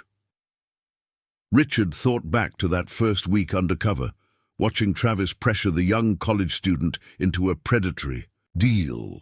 The transformation seemed almost impossible, yet here he was, teaching others the value of integrity over immediate profit. Emily joined Richard as the ceremony concluded, tablet in hand as always. "The numbers from our first global safety audit are in," she reported. 17% of previously certified vehicles failed the new standards. That's 17% of drivers who were on the road with potentially dangerous defects. "And now?" Richard asked, though he knew the answer.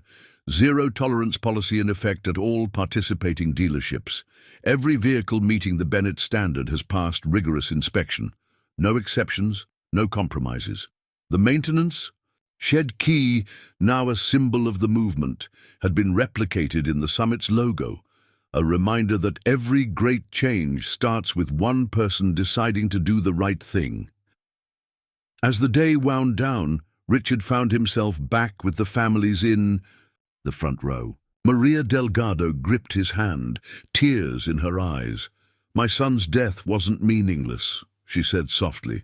"Because of what happened, because you chose to act, other families will be safe." Richard thought of his own journey from profit-focused CEO to industry reformer. The cost had been enormous, financially, professionally, personally, but watching Sarah demonstrate safety protocols to a group of international regulators, seeing Travis mentor new salespeople in ethical practices, observing Joe train the next generation of conscientious mechanics. "The change was worth every sacrifice," he replied, knowing that somewhere his grandfather was nodding in agreement. The sun set over Geneva as the summit concluded. But Richard knew this was far from the end. Each day brought new challenges, new opportunities to prove that doing the right thing was also doing the smart thing. The undercover CEO had become a catalyst for global change, proving that one person's choice to act with integrity could transform an entire industry. The 2-year anniversary of Richard Bennett's undercover journey arrived with an unexpected crisis. At dawn, Emily burst into his office at Riverfront Auto Gallery, her usual composure shaken. "We have a problem," she announced, placing her tablet on his desk. "Someone's found a way to forge Bennett's standard certifications." Richard studied the data on her screen. 3 dealerships in the Midwest had reported vehicles arriving with seemingly perfect certification documentation, but failing basic safety inspections. "How sophisticated are the forgeries?" he asked, though the look on Emily's face already told him. "Good enough to fool initial checks. They're using our protocols, our language, even our security watermarks." She pulled up more details. "The only reason we caught it was because of Joe's triple verification system." Joe Martinez appeared in the doorway, looking as troubled as Emily. "Just finished inspecting one of the fraudulent vehicles myself. Whoever's behind this knows our procedures inside and out." Richard's phone buzzed, Pete calling from the corporate office. "It's worse than we thought," his CFO reported. "These aren't isolated incidents. We've identified similar patterns in Europe and Asia. Someone's trying to undermine the entire certification system." The irony wasn't lost on Richard. 2 years ago, he had gone undercover to expose fraud in his own company. Now, their reformed system was being targeted by someone equally determined to profit from deception. Get everyone in the conference room, Richard decided, and call Travis. We need to know if any of his sales teams have encountered these forgeries. Within an hour, the core team that had helped expose the Automax scandal gathered around the conference table. Travis arrived last, still wearing his training uniform from the morning session. Found 2 more cases, he reported grimly. Both vehicles came through reputable auctions with perfect paperwork. If our people hadn't been so thoroughly trained, we'd be right back where we started, Diane finished. She'd brought documentation from her service department showing how the forged certifications had slipped through initial checks. Richard stood at the window, watching customers arrive. At the dealership, each one trusted the Bennett standard to protect their family's safety. Each one believed in the system they'd built from the ashes of the Automax scandal. "We need to go undercover again," he said finally, turning to face his team. The room fell silent. They all knew the risks involved in the first operation, a second one with international implications. "I'm in," Travis volunteered immediately. "I still have contacts from my Automax days. People talk to me because they think I'm bitter about the changes."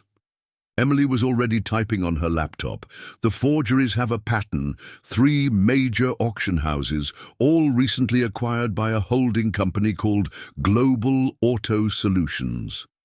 "Never heard of them." Pete frowned.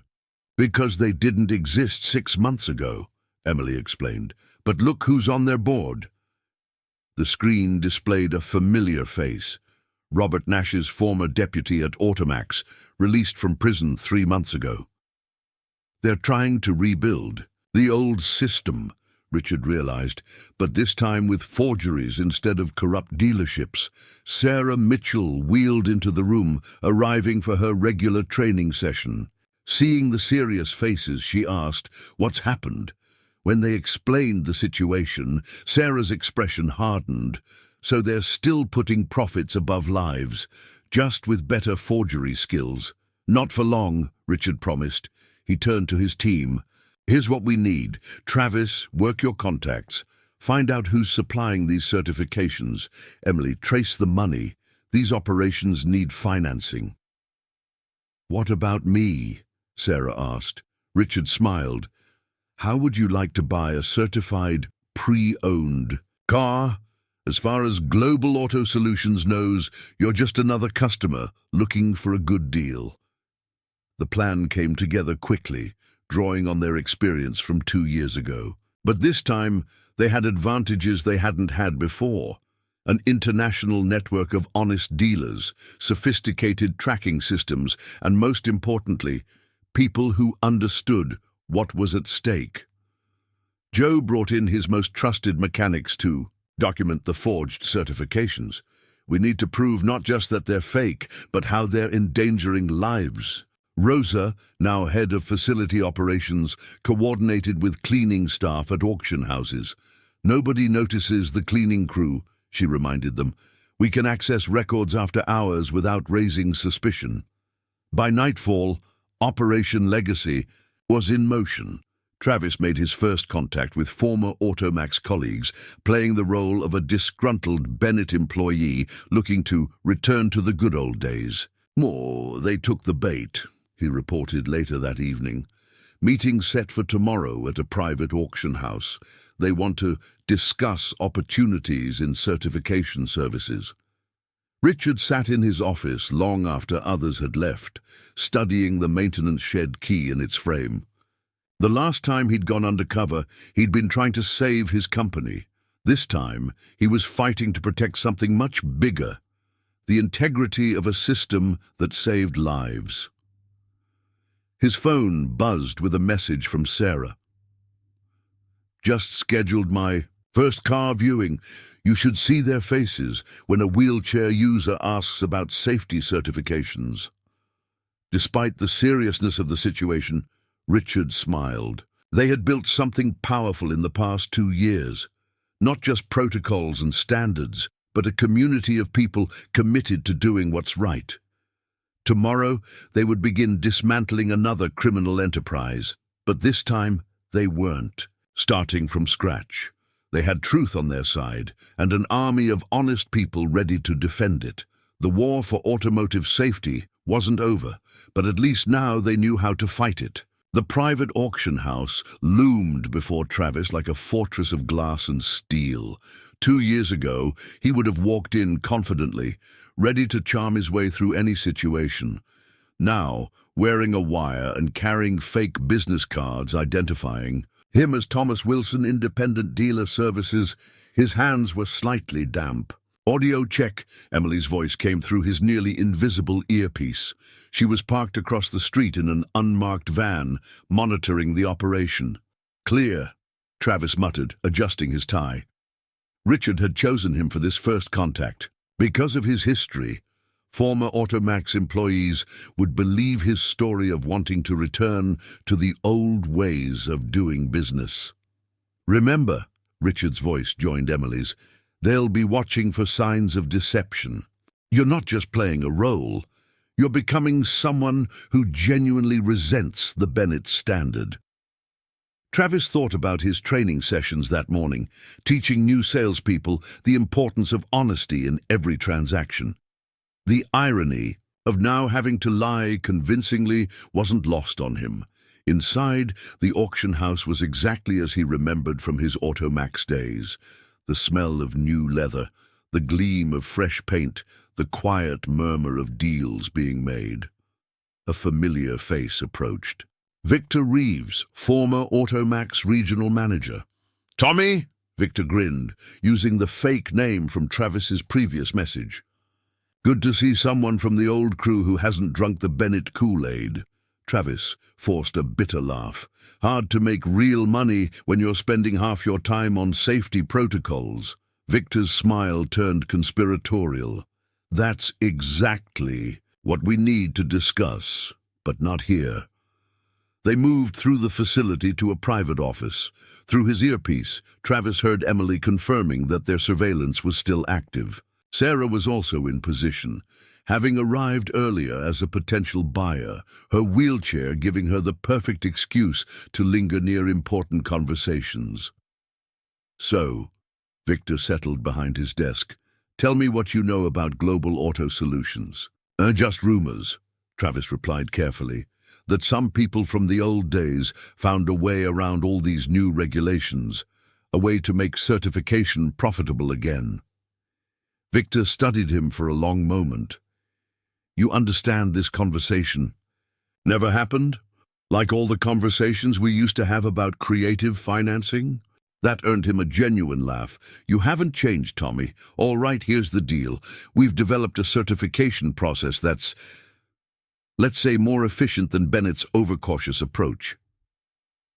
Through his earpiece, Travis heard the tech team confirming they were recording everything, but he needed more. "Efficient how?" he pressed. "Bennett's people check everything 3 times. Hard to compete with that. Unless you have the right documentation."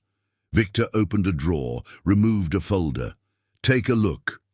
The certifications inside were perfect, or would have appeared so to anyone who hadn't spent the last 2 years learning every detail of the real Bennett standard.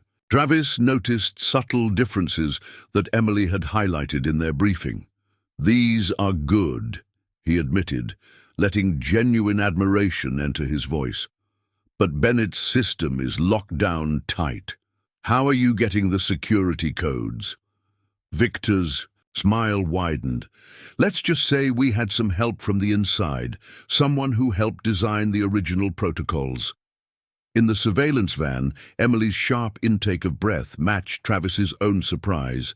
A Bennett insider involved in the forgeries. That changed everything. "Expensive setup," Travis commented, keeping his voice casual. "Must have some serious backing."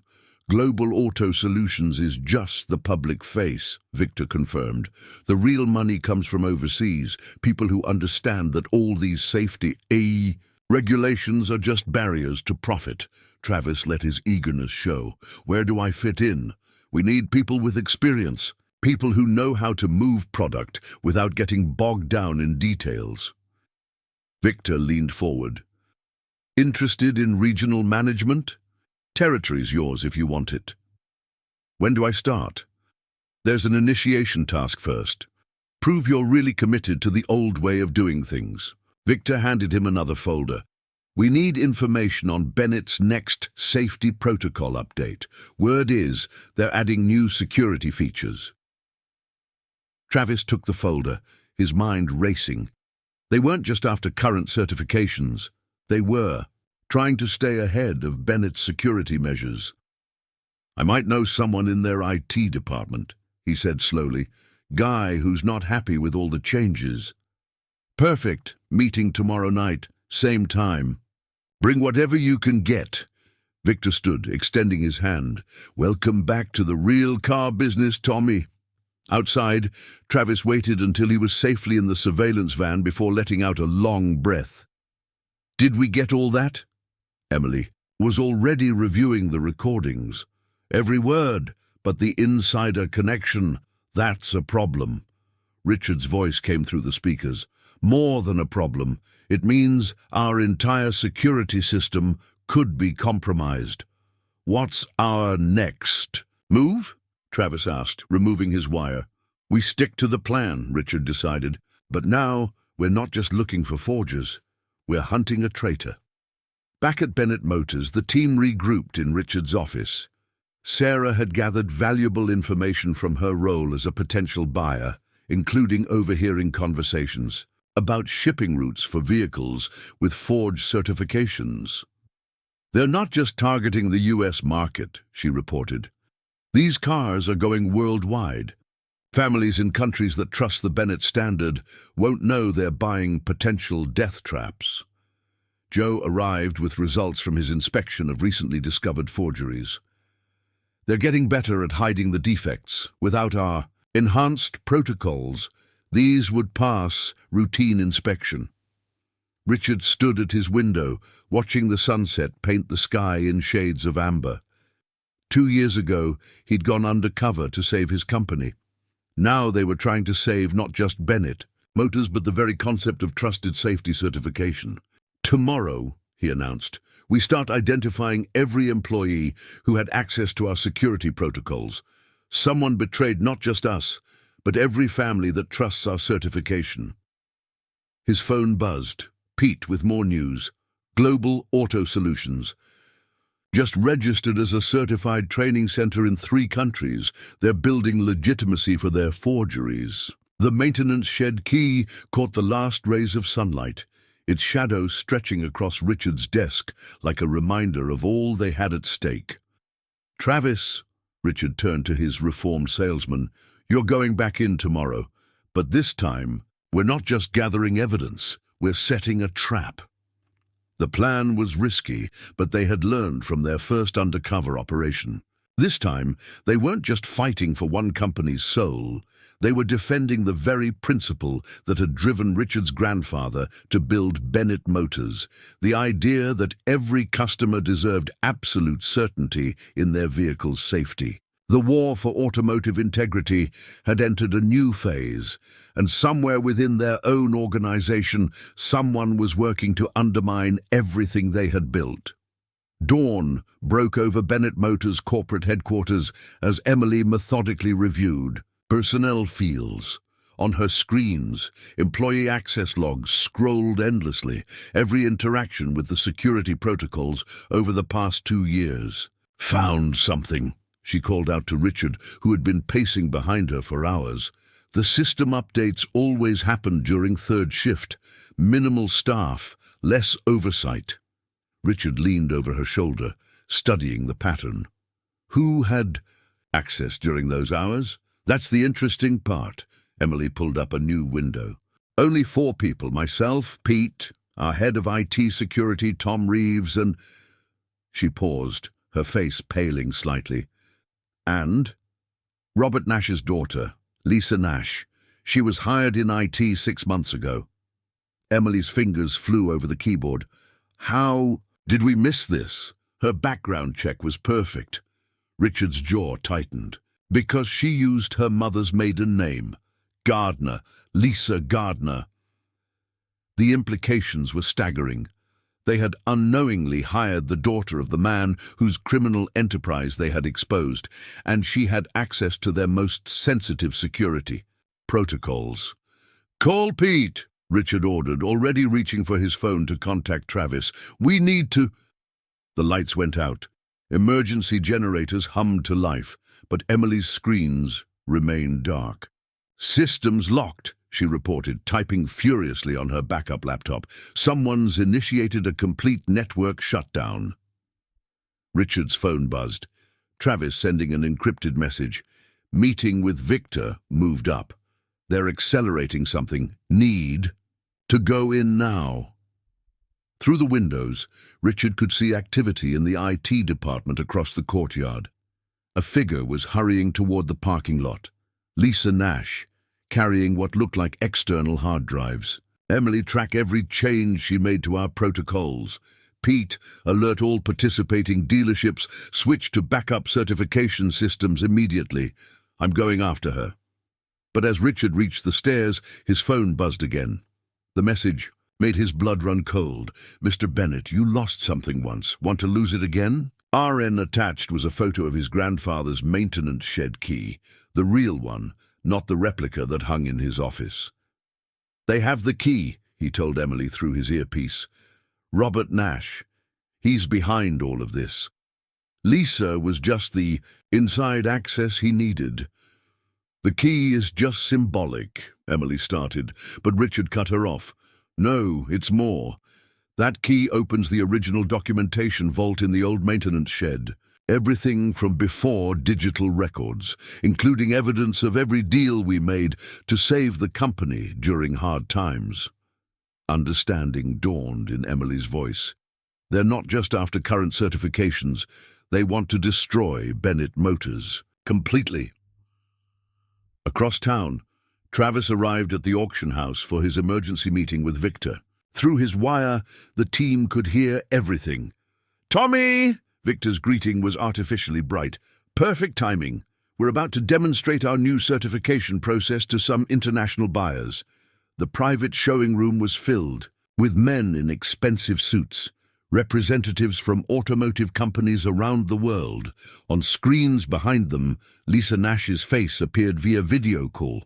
"Ladies and gentlemen," Victor announced, "thanks to our inside access to Bennett systems, we can now offer perfect certifications for any vehicle anywhere in the world.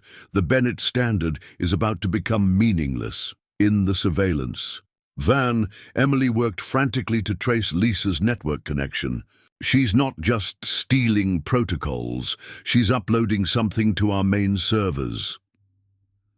Richard, who had followed Lisa's car to a remote industrial park, watched as she entered a nondescript building.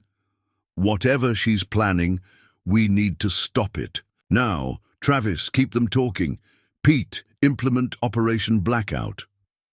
Operation Blackout was their nuclear option, a complete shutdown of all Bennett certification systems worldwide. For 12 hours, no vehicles could be certified under their protocols. The financial impact would be massive, but the alternative was worse. "Mr. Bennett," Lisa's voice suddenly came through his earpiece. She had somehow accessed their communication channel. "Looking for this?" Through the building's window, Richard could see her holding up his grandfather's key. "Why, Lisa?" he asked, buying time as Emily tried to trace the signal. "Your father's crimes were his own. You had a chance to do things right." "Right?" Her laugh was bitter. "You destroyed my family. Dad trusted your friend Pete, thought he was helping. Automax build something bigger. Instead, you turned him in, made him the scapegoat while you played hero. He was endangering lives. He was doing what every other executive did." Lisa's voice rose. "The only difference was, he got caught. Well, now it's your turn. In 10 minutes, every Bennett certification ever issued will be invalidated. Global Auto Solutions will become the new standard, and the great Richard Bennett will be exposed as a fraud." But she had talked too long. Emily's voice came through. "Got her location in the building. And Richard. She doesn't have the real key." Understanding dawned. Because Pete has it, he realized. We moved everything from the vault the day after the Automax scandal broke. Lisa's face appeared in the window again, this time showing confusion as her commands were rejected. By the system. What? Looking for something? Travis's voice came through the comm system. He had managed to get Victor's laptop open during the presentation. Like maybe the real network passwords? The pieces fell into place. While Lisa thought she was accessing Bennett's systems, she had actually been operating in a carefully constructed mirror network. Every change she had made, every piece of information she had stolen, had been monitored and tracked. Your father made the same mistake, Richard said, entering the building with 2 federal agents. He underestimated how far we'd go to protect people. Lisa's arrest was swift, but the implications were far-reaching. Her computer revealed connections to automotive fraud schemes in 12 countries. The fake certification operation was larger than anyone had imagined. Back at Bennett Motors, as systems came back online and the crisis passed, Richard gathered his team. We lost something today, he acknowledged. The trust of everyone who believed in our privacy protocols. We'll need to rebuild that. But we gained something too, Emily added. Proof that our security systems work, even against internal threats. The maintenance shed key, the real one, lay on Richard's desk, a reminder that some things were worth protecting at any cost. His phone buzzed one final time that day, a message from an unknown number. You won this round, Bennett, but not. Everyone believes in your perfect world of safety first. Some of us remember when selling cars was about profit, not conscience. Richard showed the message to his team. Then we'll keep fighting, one certification at a time. But this time, they were ready. The interrogation room at the federal building was cold and sterile, but Lisa Nash's smile remained confident as she faced Richard Bennett across the metal table. 2 FBI agents stood silently in the corners, recording every word. You still don't see the big picture, do you? Lisa leaned forward, her handcuffs clinking against the table. You think catching me solves your problem? Global Auto Solutions was just one piece of a much larger puzzle. Richard maintained his composure, though his mind raced. Enlighten me. Why do you think my father chose Automax for his original scheme? It wasn't random. There's a network, Mr. Bennett. People who believe the industry was better before all these regulations and safety standards. Emily's voice came through Richard's concealed earpiece. Multiple encrypted messages just triggered on her seized laptop.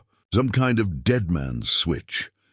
You've got 12 hours, Lisa continued, her smile widening. That's when the real system attack begins. Everything you think you secured, it's already compromised. Before Richard could respond, his phone buzzed with an urgent message from Pete. Emergency at Riverfront. Joe found something in the certification records. It's worse than we thought. Leaving Lisa to the federal agents, Richard rushed back to the dealership. Joe Martinez waited in the service bay, his face grave as he stood over a newly delivered luxury SUV. Look at this, Joe pointed to a certification stamp. It's perfect, dated 3 years ago before we even implemented the Bennett standard. That's impossible, Richard started, but Joe was already shaking his head. They didn't just hack our current systems, they've been planting backdated certifications, creating a fake history of compliance. If these vehicles fail and cause accidents, it would look like our standards have been failing for years, Richard finished. The implications were staggering. How many? That's the scary part. Travis approached, holding a tablet. I've been checking auction records. These backdated certifications are showing up across multiple countries, all perfectly documented. They're trying to destroy the credibility of the entire Bennett standard. Sarah Mitchell wheeled into the service bay, her expression worried. It's not just about money anymore. They're trying to dismantle the entire concept of standardized safety certification. Go back to the days when each dealership could make their own rules. Richard's phone buzzed again, this time from Rosa. "Sir, you need to see the cleaning logs from the past year. Something's not right." In the dealership's security office, Rosa showed them what she had discovered. "See these entries? Late night, access to the records room, authorized by names that don't exist in our employee database." Emily, who had been analyzing Lisa's laptop data, joined them virtually. She didn't act alone. The code patterns show multiple authors. Someone's been helping her plant fake records for months. But who had that kind of access? Pete wondered aloud. The security protocols. Richard felt a chill as realization dawned. Someone who helped write those protocols. Someone who knew every detail of how we exposed Automax. He turned to Pete. Who else was on that original security design team? Pete's face paled. 3 people. Me, Emily, and... He hesitated. And who, Pete? Thomas Reeves, our head of IT security. Reeves? Travis interrupted. Any relation to Victor Reeves from the auction house? The pieces started falling into place. Brothers, Richard said quietly. That's how they coordinated everything. One inside our systems, one running the external operation. And both. Connected to Robert Nash somehow, Emily added. Financial records show payments from offshore accounts linked to Nash's old Automax holdings. Richard's mind raced. If Thomas Reeves had helped design their security systems, he would know every weakness, every back door. The attack Lisa had mentioned wasn't just coming. It was probably already in place. Emily, lock down every system. Pete, contact all participating dealerships worldwide. Switch to emergency paper certification only. Travis, get back to that auction house. We need to know what Victor Reeves is planning. But it was Sarah who asked the critical question. What about the vehicles already sold, the ones with backdated certifications? The weight of responsibility settled on Richard's shoulders. Thousands of families were driving cars with falsified safety records. Any of them could be accidents waiting to happen. Joe, he turned to his head of training, activate every certified mechanic in our network. Emergency inspections round the clock. Priority on any vehicle with certification dates before the Bennett standard was implemented. That's over 10,000 vehicles, Joe warned. Then we better work fast. As the team dispersed to their tasks, Richard stood in the service bay, watching the sunset through the open doors. The maintenance shed key felt heavy in his pocket, a reminder of simpler times when his grandfather's word was all the certification. A car needed. His phone buzzed one final time that evening, a message from an encrypted number. You taught the industry that trust has a price. Now learn what happens when that trust is shattered. RN. Attached was a video file, security footage, showing Thomas Reeves accessing the certification systems late at night, methodically planting backdated records. The timestamp showed it was from just 2 hours ago. The war for automotive safety hadn't ended with Lisa's arrest. It had only revealed a deeper, more insidious threat, one that had been growing within their own organization from the very beginning. Tomorrow would bring new challenges, new revelations, and perhaps most frighteningly, new questions about who they could really trust. But for now, Richard had 12 hours to prevent a catastrophe that could destroy not just Bennett Motors, but the entire concept of standardized safety certification. The clock was ticking. The next 11 hours passed in a blur of urgent activity. Richard had converted the Riverfront Auto Gallery showroom into a command center, with Emily's monitors displaying real-time data from dealerships worldwide.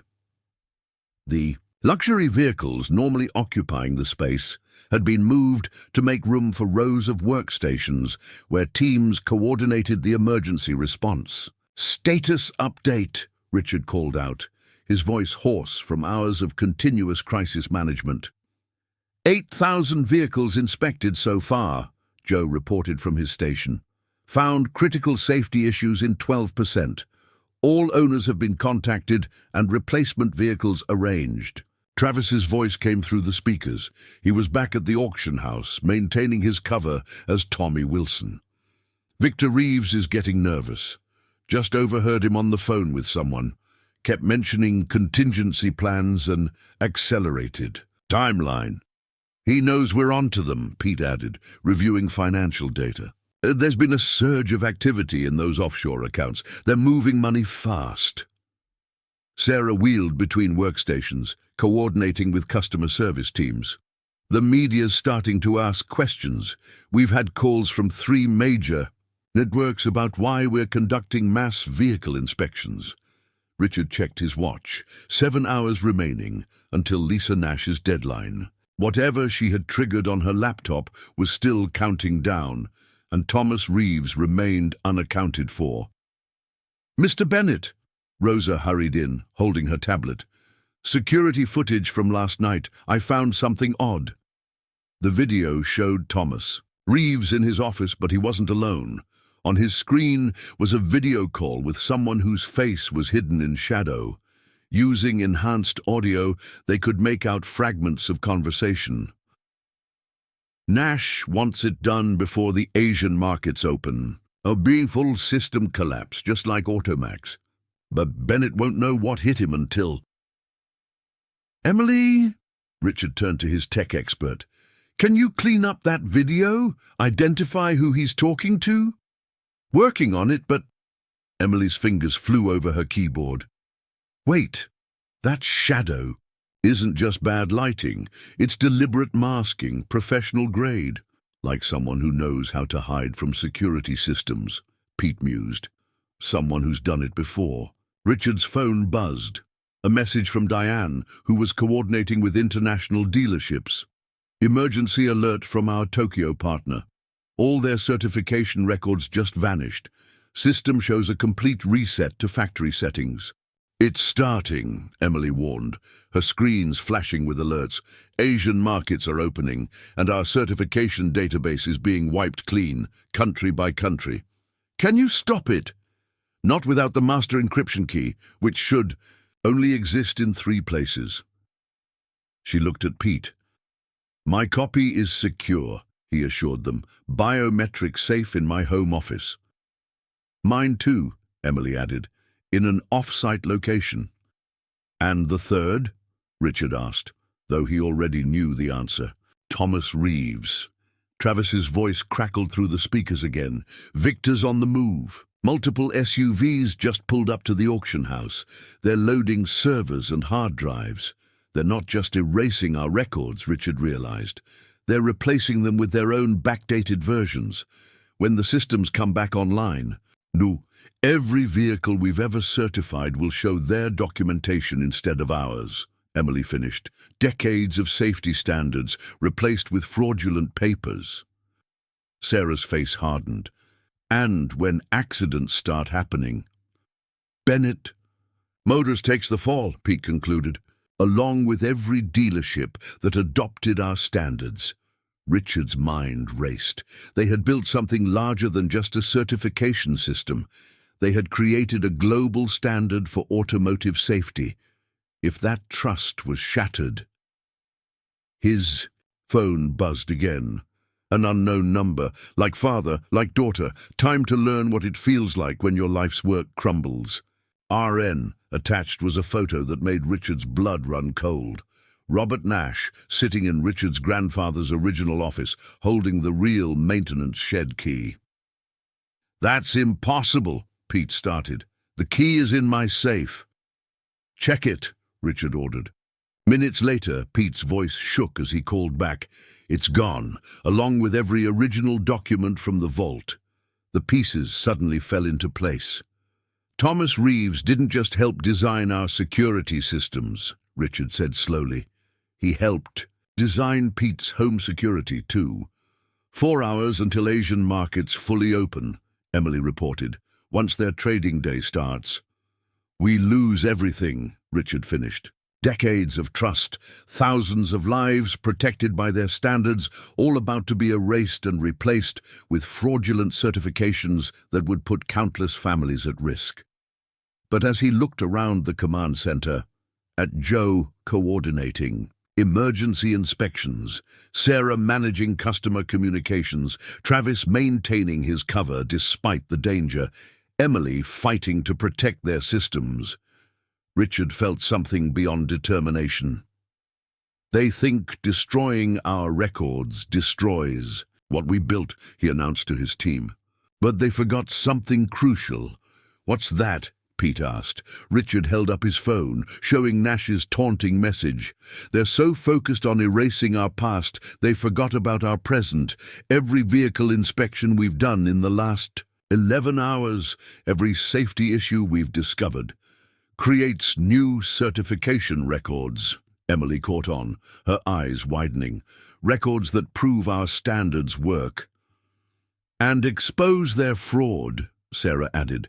Every dangerous vehicle we've found with their backdated certifications is evidence, Joe finished. Real physical evidence they can't erase.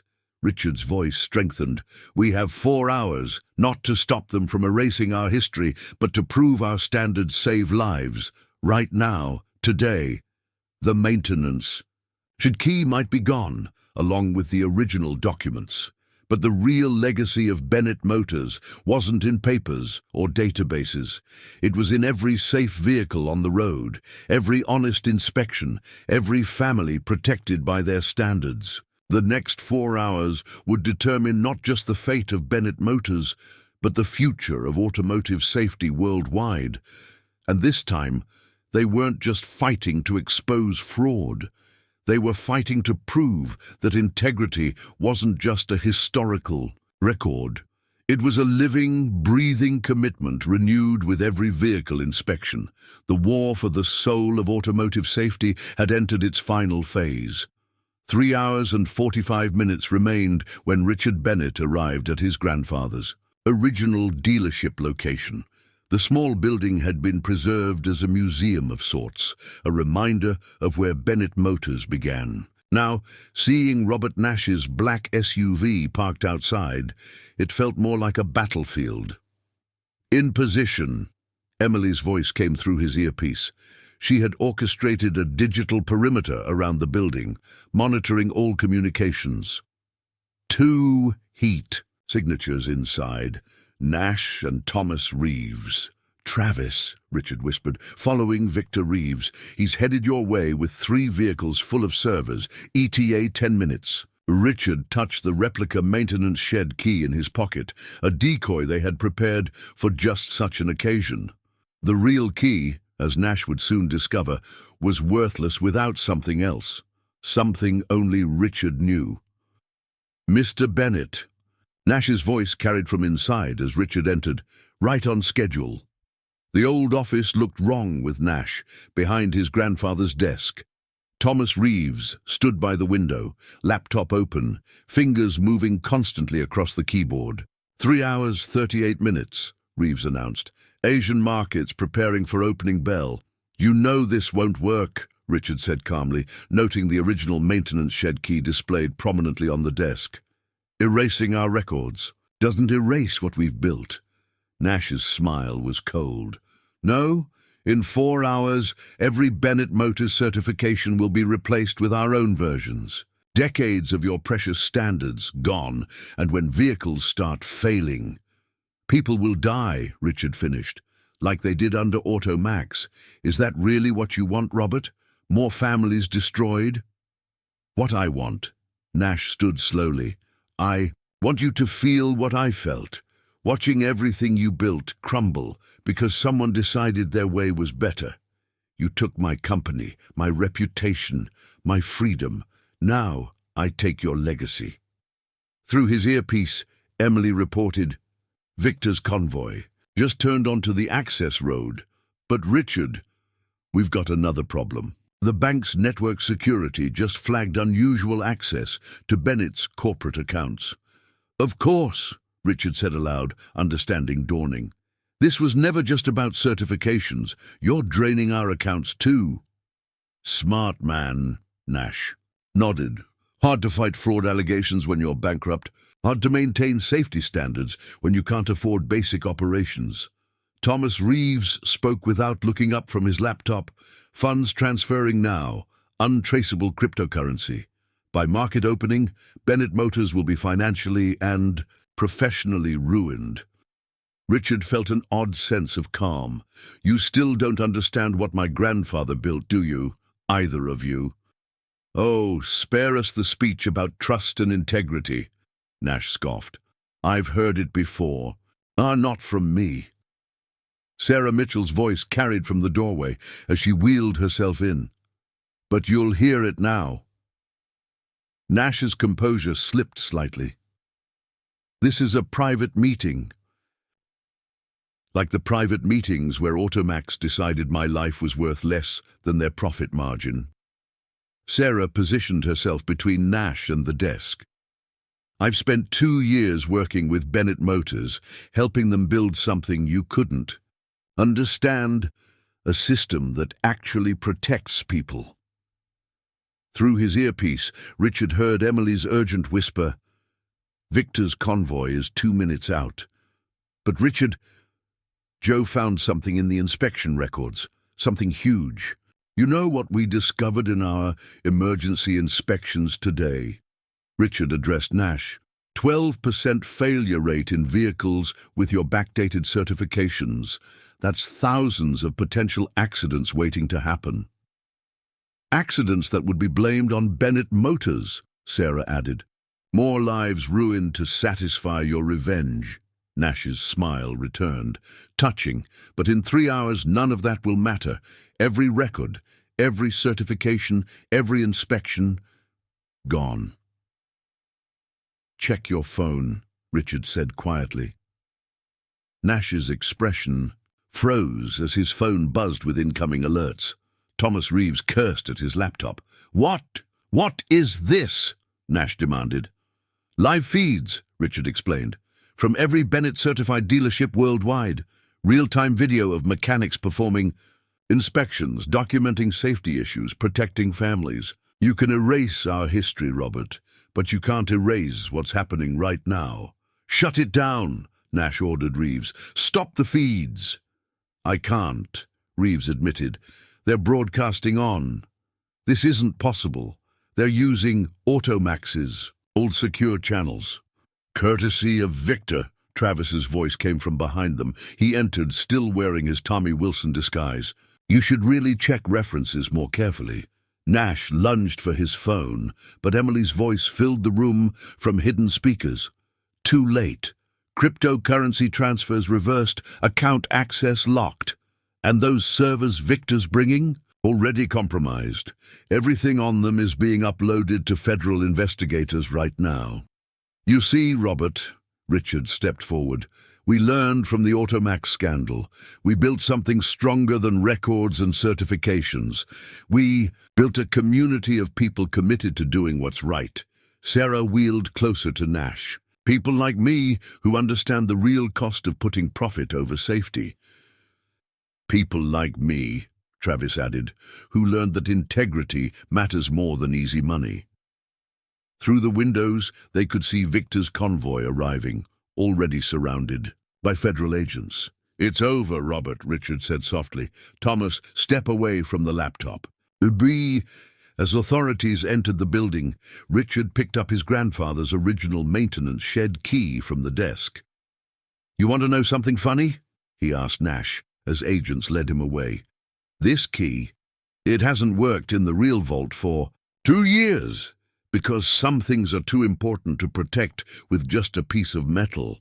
The real vault, he continued, watching Nash's face, the one with all the original documentation. It's in a place you never thought to look, because you never understood what Bennett Motors really stands for. Later, as dawn broke over the dealership, Richard led his team to the true vault, hidden in plain sight within the training center, protected not by keys, but by the integrity of every person they had taught. Asian markets opening, Emily reported. Our systems intact. Richard smiled.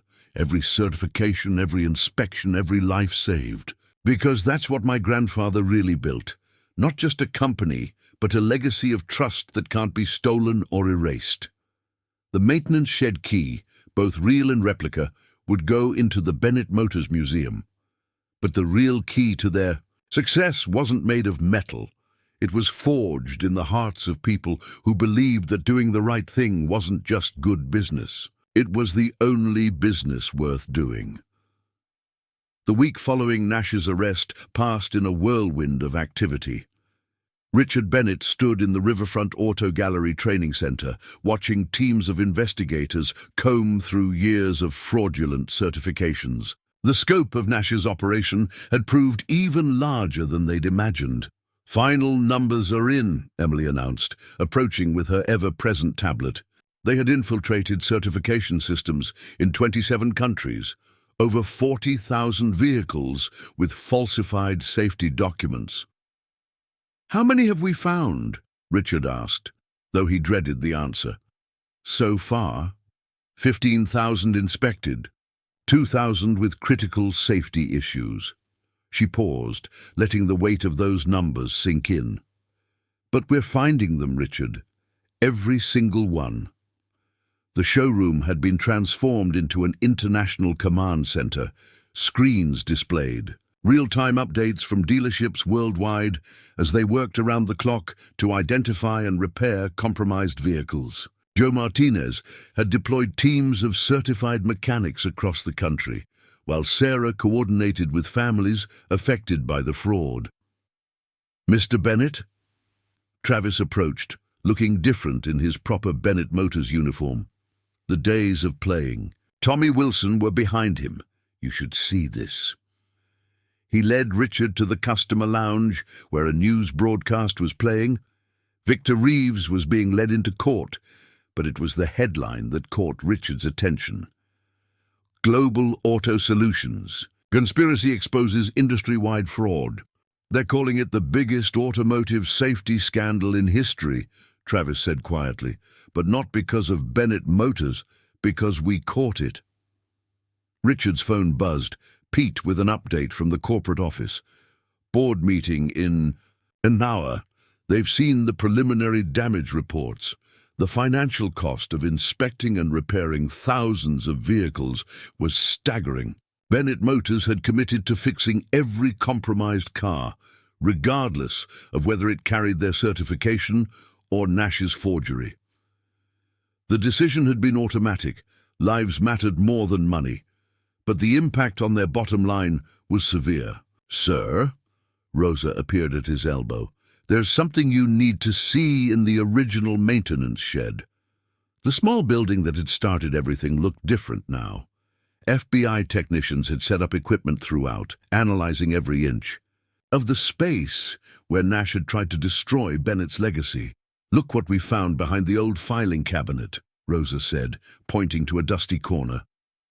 There, scratched into the wall in his grandfather's handwriting, was a simple message: "Trust is built one promise at a time." When was the last time anyone looked behind that cabinet? Richard wondered aloud. "That's just it," Rosa smiled. "We found something else, too." She led him to the back office where Joe waited with an old leather ledger. "Your grandfather's original service records," Joe explained. "Every car he ever worked on, every promise he ever made to a customer." Richard opened the worn book carefully.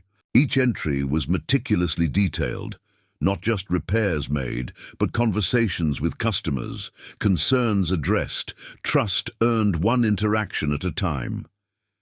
"Look at the last page," Joe suggested. There, in fading ink, was a note. "To whoever finds this, remember that cars are just machines. It's the people who trust us with their safety that matter. The trust is our real legacy." Richard's phone buzzed again. Emily this time. "International Safety Coalition meeting moved up. They want to make the Bennett standard the global requirement, for all vehicle certifications." The irony wasn't lost on him. Nash had tried to destroy their certification system, but had instead proven why it was so necessary. "Mr. Bennett?" A young mechanic trainee approached hesitantly. "We just finished inspecting another batch of cars with fraudulent certifications. Found a family with 3 young kids driving a minivan with compromised brake lines. If we hadn't caught it." Richard saw tears in the young man's eyes. "We did catch it, that's what matters." "Actually," the trainee straightened, "what matters is what we do next. Those kids, their mum asked about becoming a safety advocate, wants to help spread the word about proper certification." Through his earpiece, Richard heard Travis coordinating with international dealerships. "No, we're covering all repair costs. Yes, even for vehicles we didn't certify, because it's the right thing to do." Sarah wheeled past, leading a group of automotive engineering students on a tour.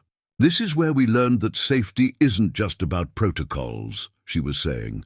"It's about people making conscious choices to protect other people." Richard's phone buzzed one final time that morning, a message from the federal prosecutor handling Nash's case. "You need to see this."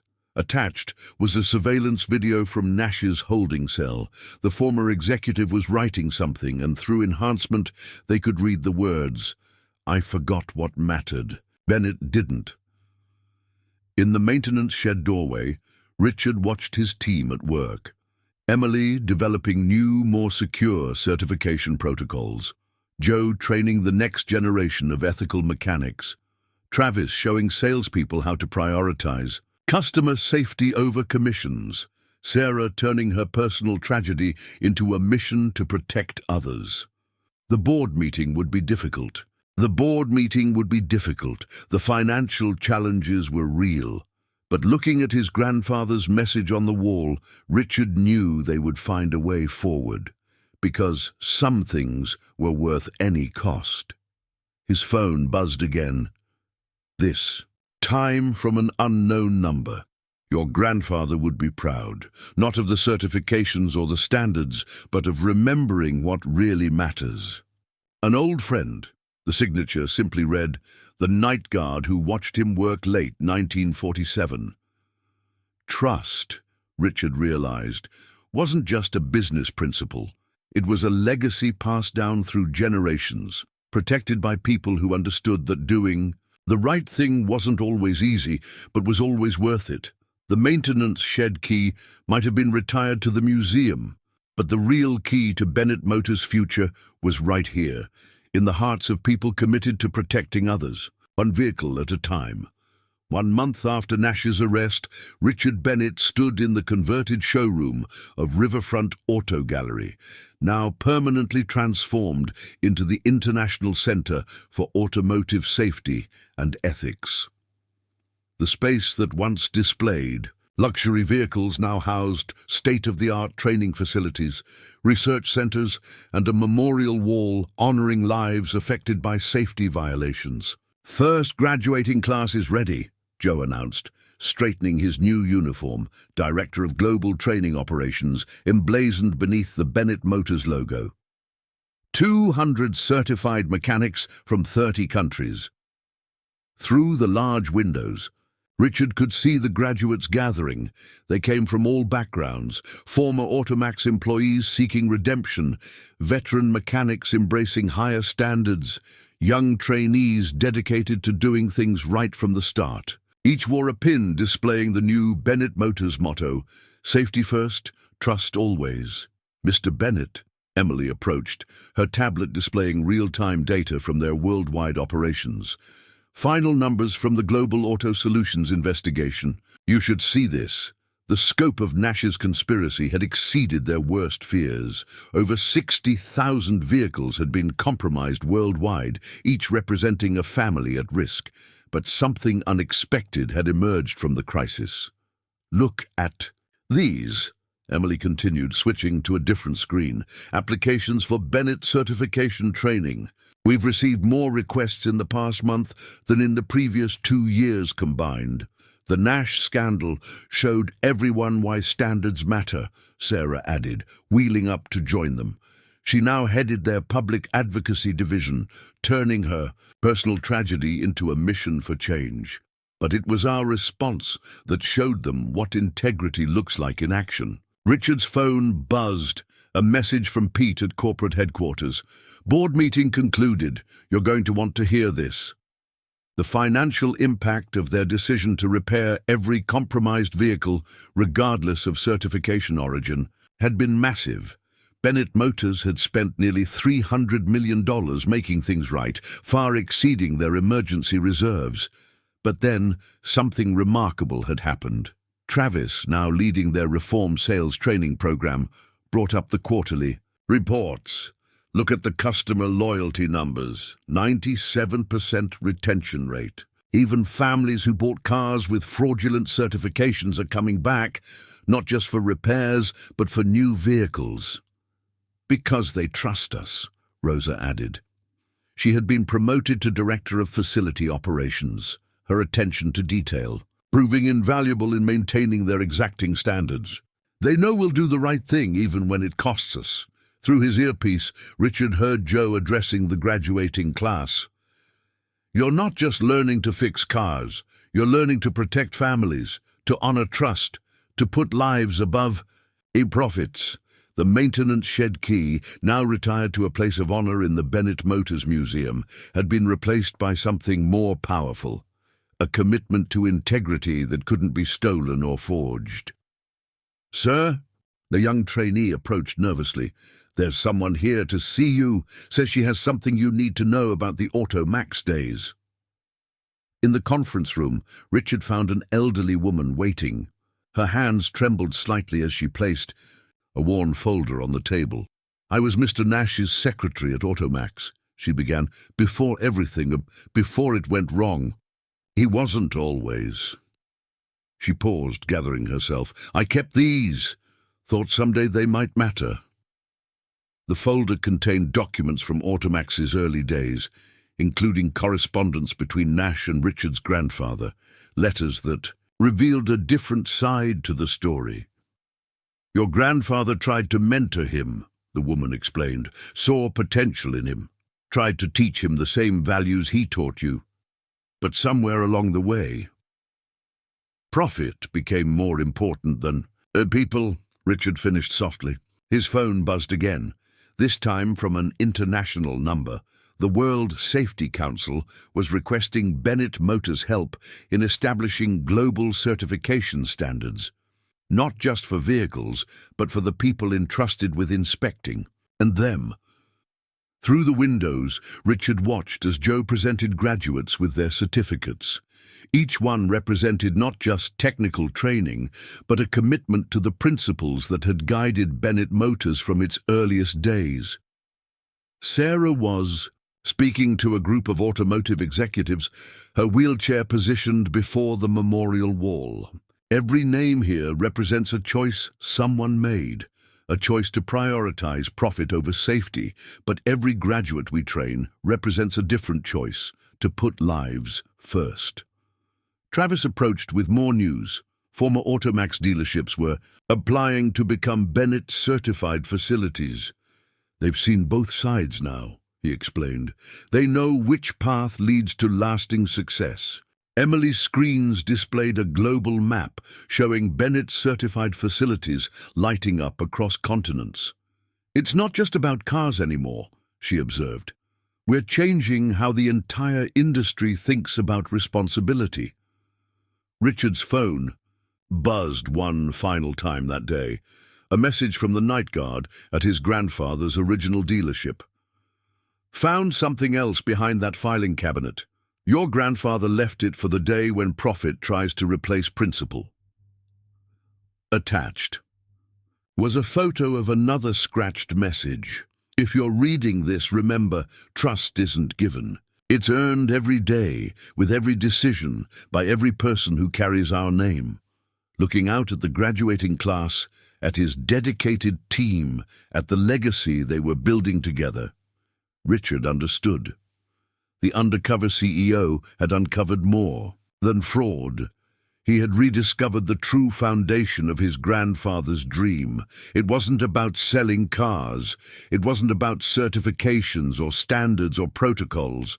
It was about people choosing to do the right thing every day, even when no one was watching.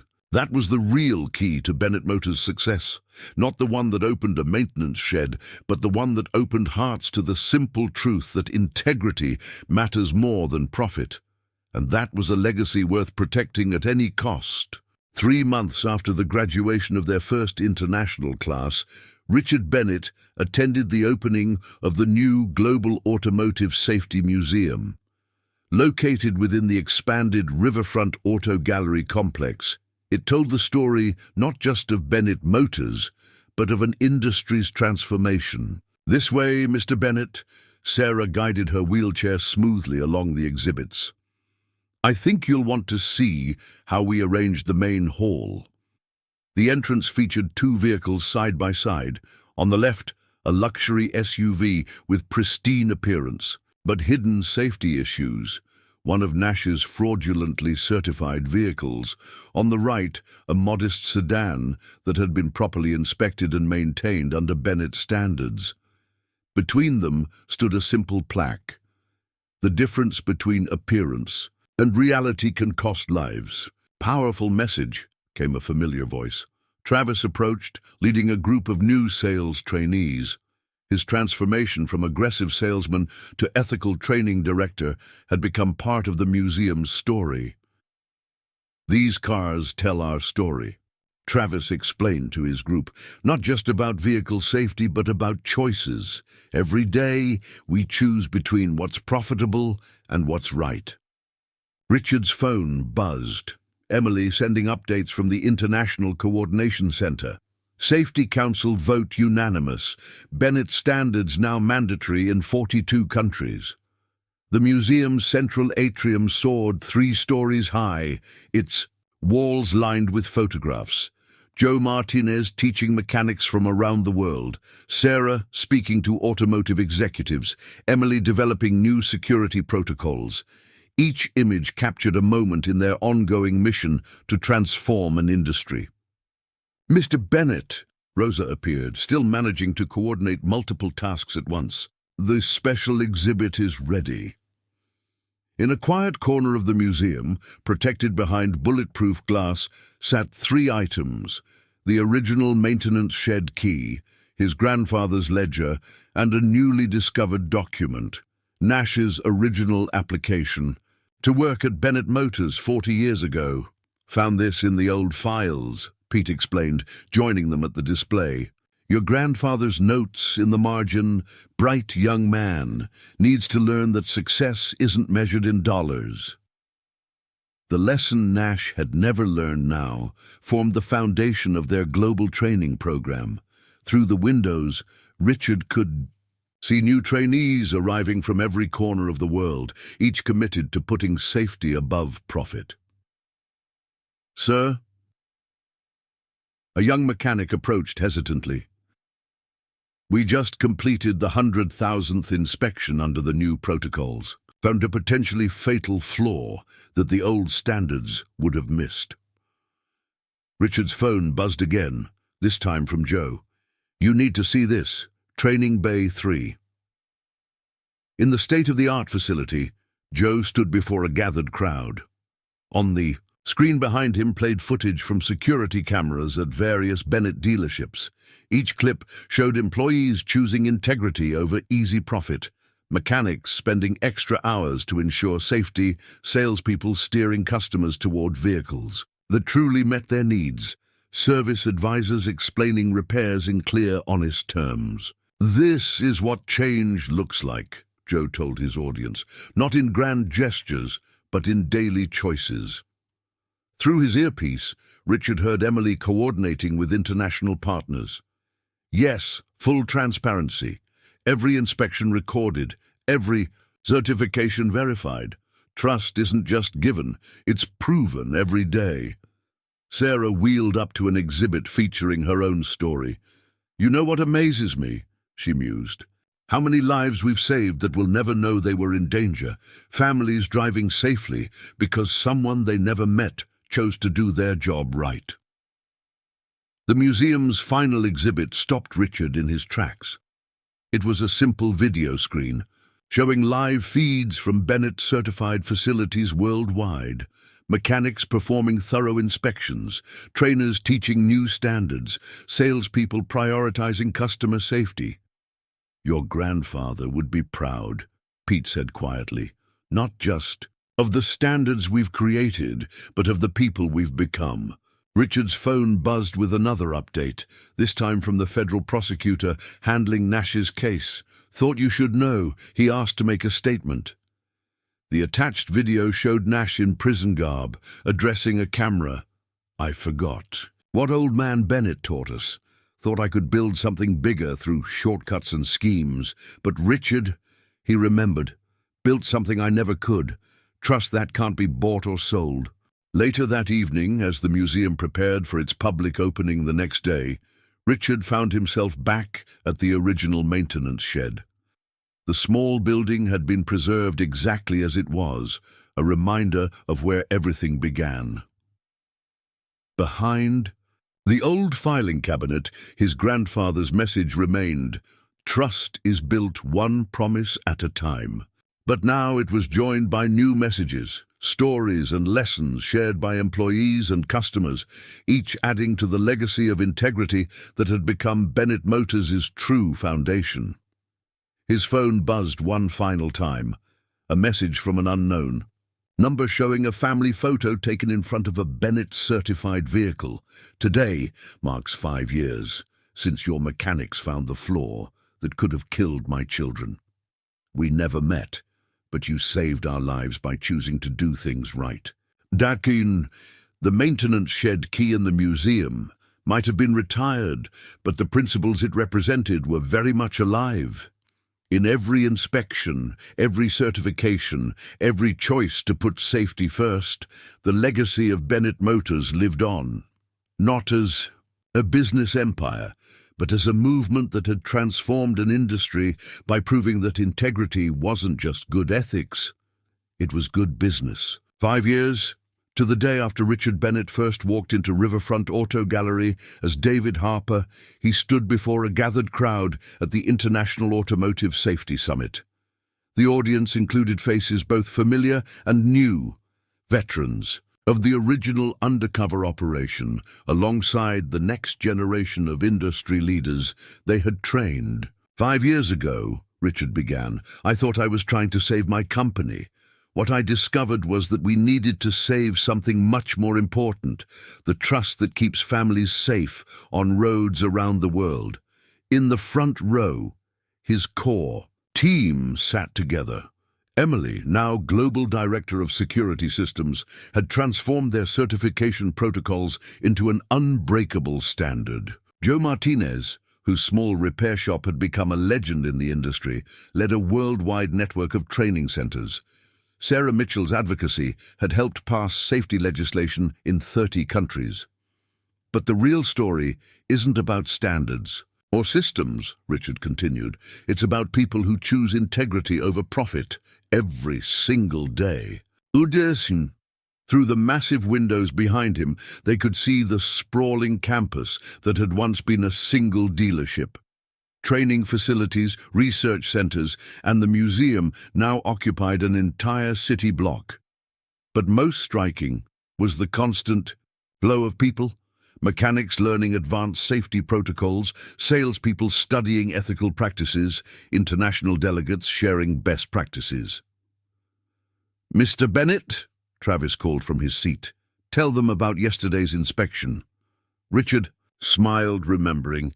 Yesterday, a young mechanic found a potentially fatal flaw in a seemingly perfect luxury vehicle. Under the old system, pressure to make the sale might have led to that flaw being overlooked. Instead, she didn't just identify the problem. She traced it to its source, leading to a worldwide recall that will save countless lives. Pete, still serving as CFO but now focused on ethical financial practices, pulled up the latest numbers on his tablet. That recall could cost us millions, he admitted.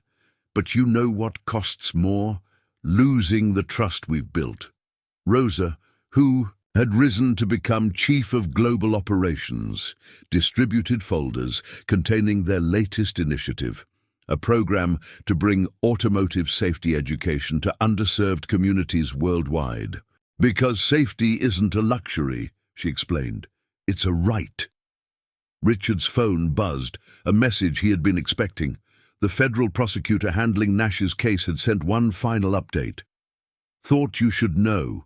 His last words before being transferred were, "Tell Bennett he was right. Trust matters more than money." Ooh. As if on cue, the doors opened to admit a special group of visitors, families whose lives had been saved by Bennett-certified inspections. Among them was the young college student Emily, now a senior automotive safety engineer who had almost fallen victim to Travis's high-pressure sales tactics 5 years ago. Each person in this room, Richard gestured to the gathered crowd, represents a choice to do what's right, not what's easy, a choice to remember that every vehicle carries precious cargo, families trusting us with their safety. Through his earpiece, he heard Emily coordinating with their global network.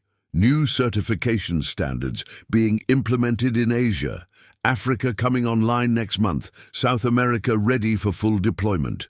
The maintenance shed key, long since retired to the museum, had been replaced by something far more powerful, a global commitment to integrity that couldn't be compromised or corrupted. 5 years ago, Richard continued, I went undercover to find out what was wrong with my company. Instead, I discovered what was right. People like Joe Martinez, who never forgot that every inspection could save a life. Like Sarah Mitchell, who turned personal tragedy into a mission for change. Like Travis, who learned that true success comes from serving others, not exploiting them. On the screens behind him, live feeds showed Bennett-certified facilities around the world. Mechanics performing thorough inspections, trainers teaching new standards, salespeople putting customer safety first. But the real heroes, he gestured to the families in attendance, are the ones who trust us every day, who believe that when we certify a vehicle as safe, we mean it. That trust is our real legacy.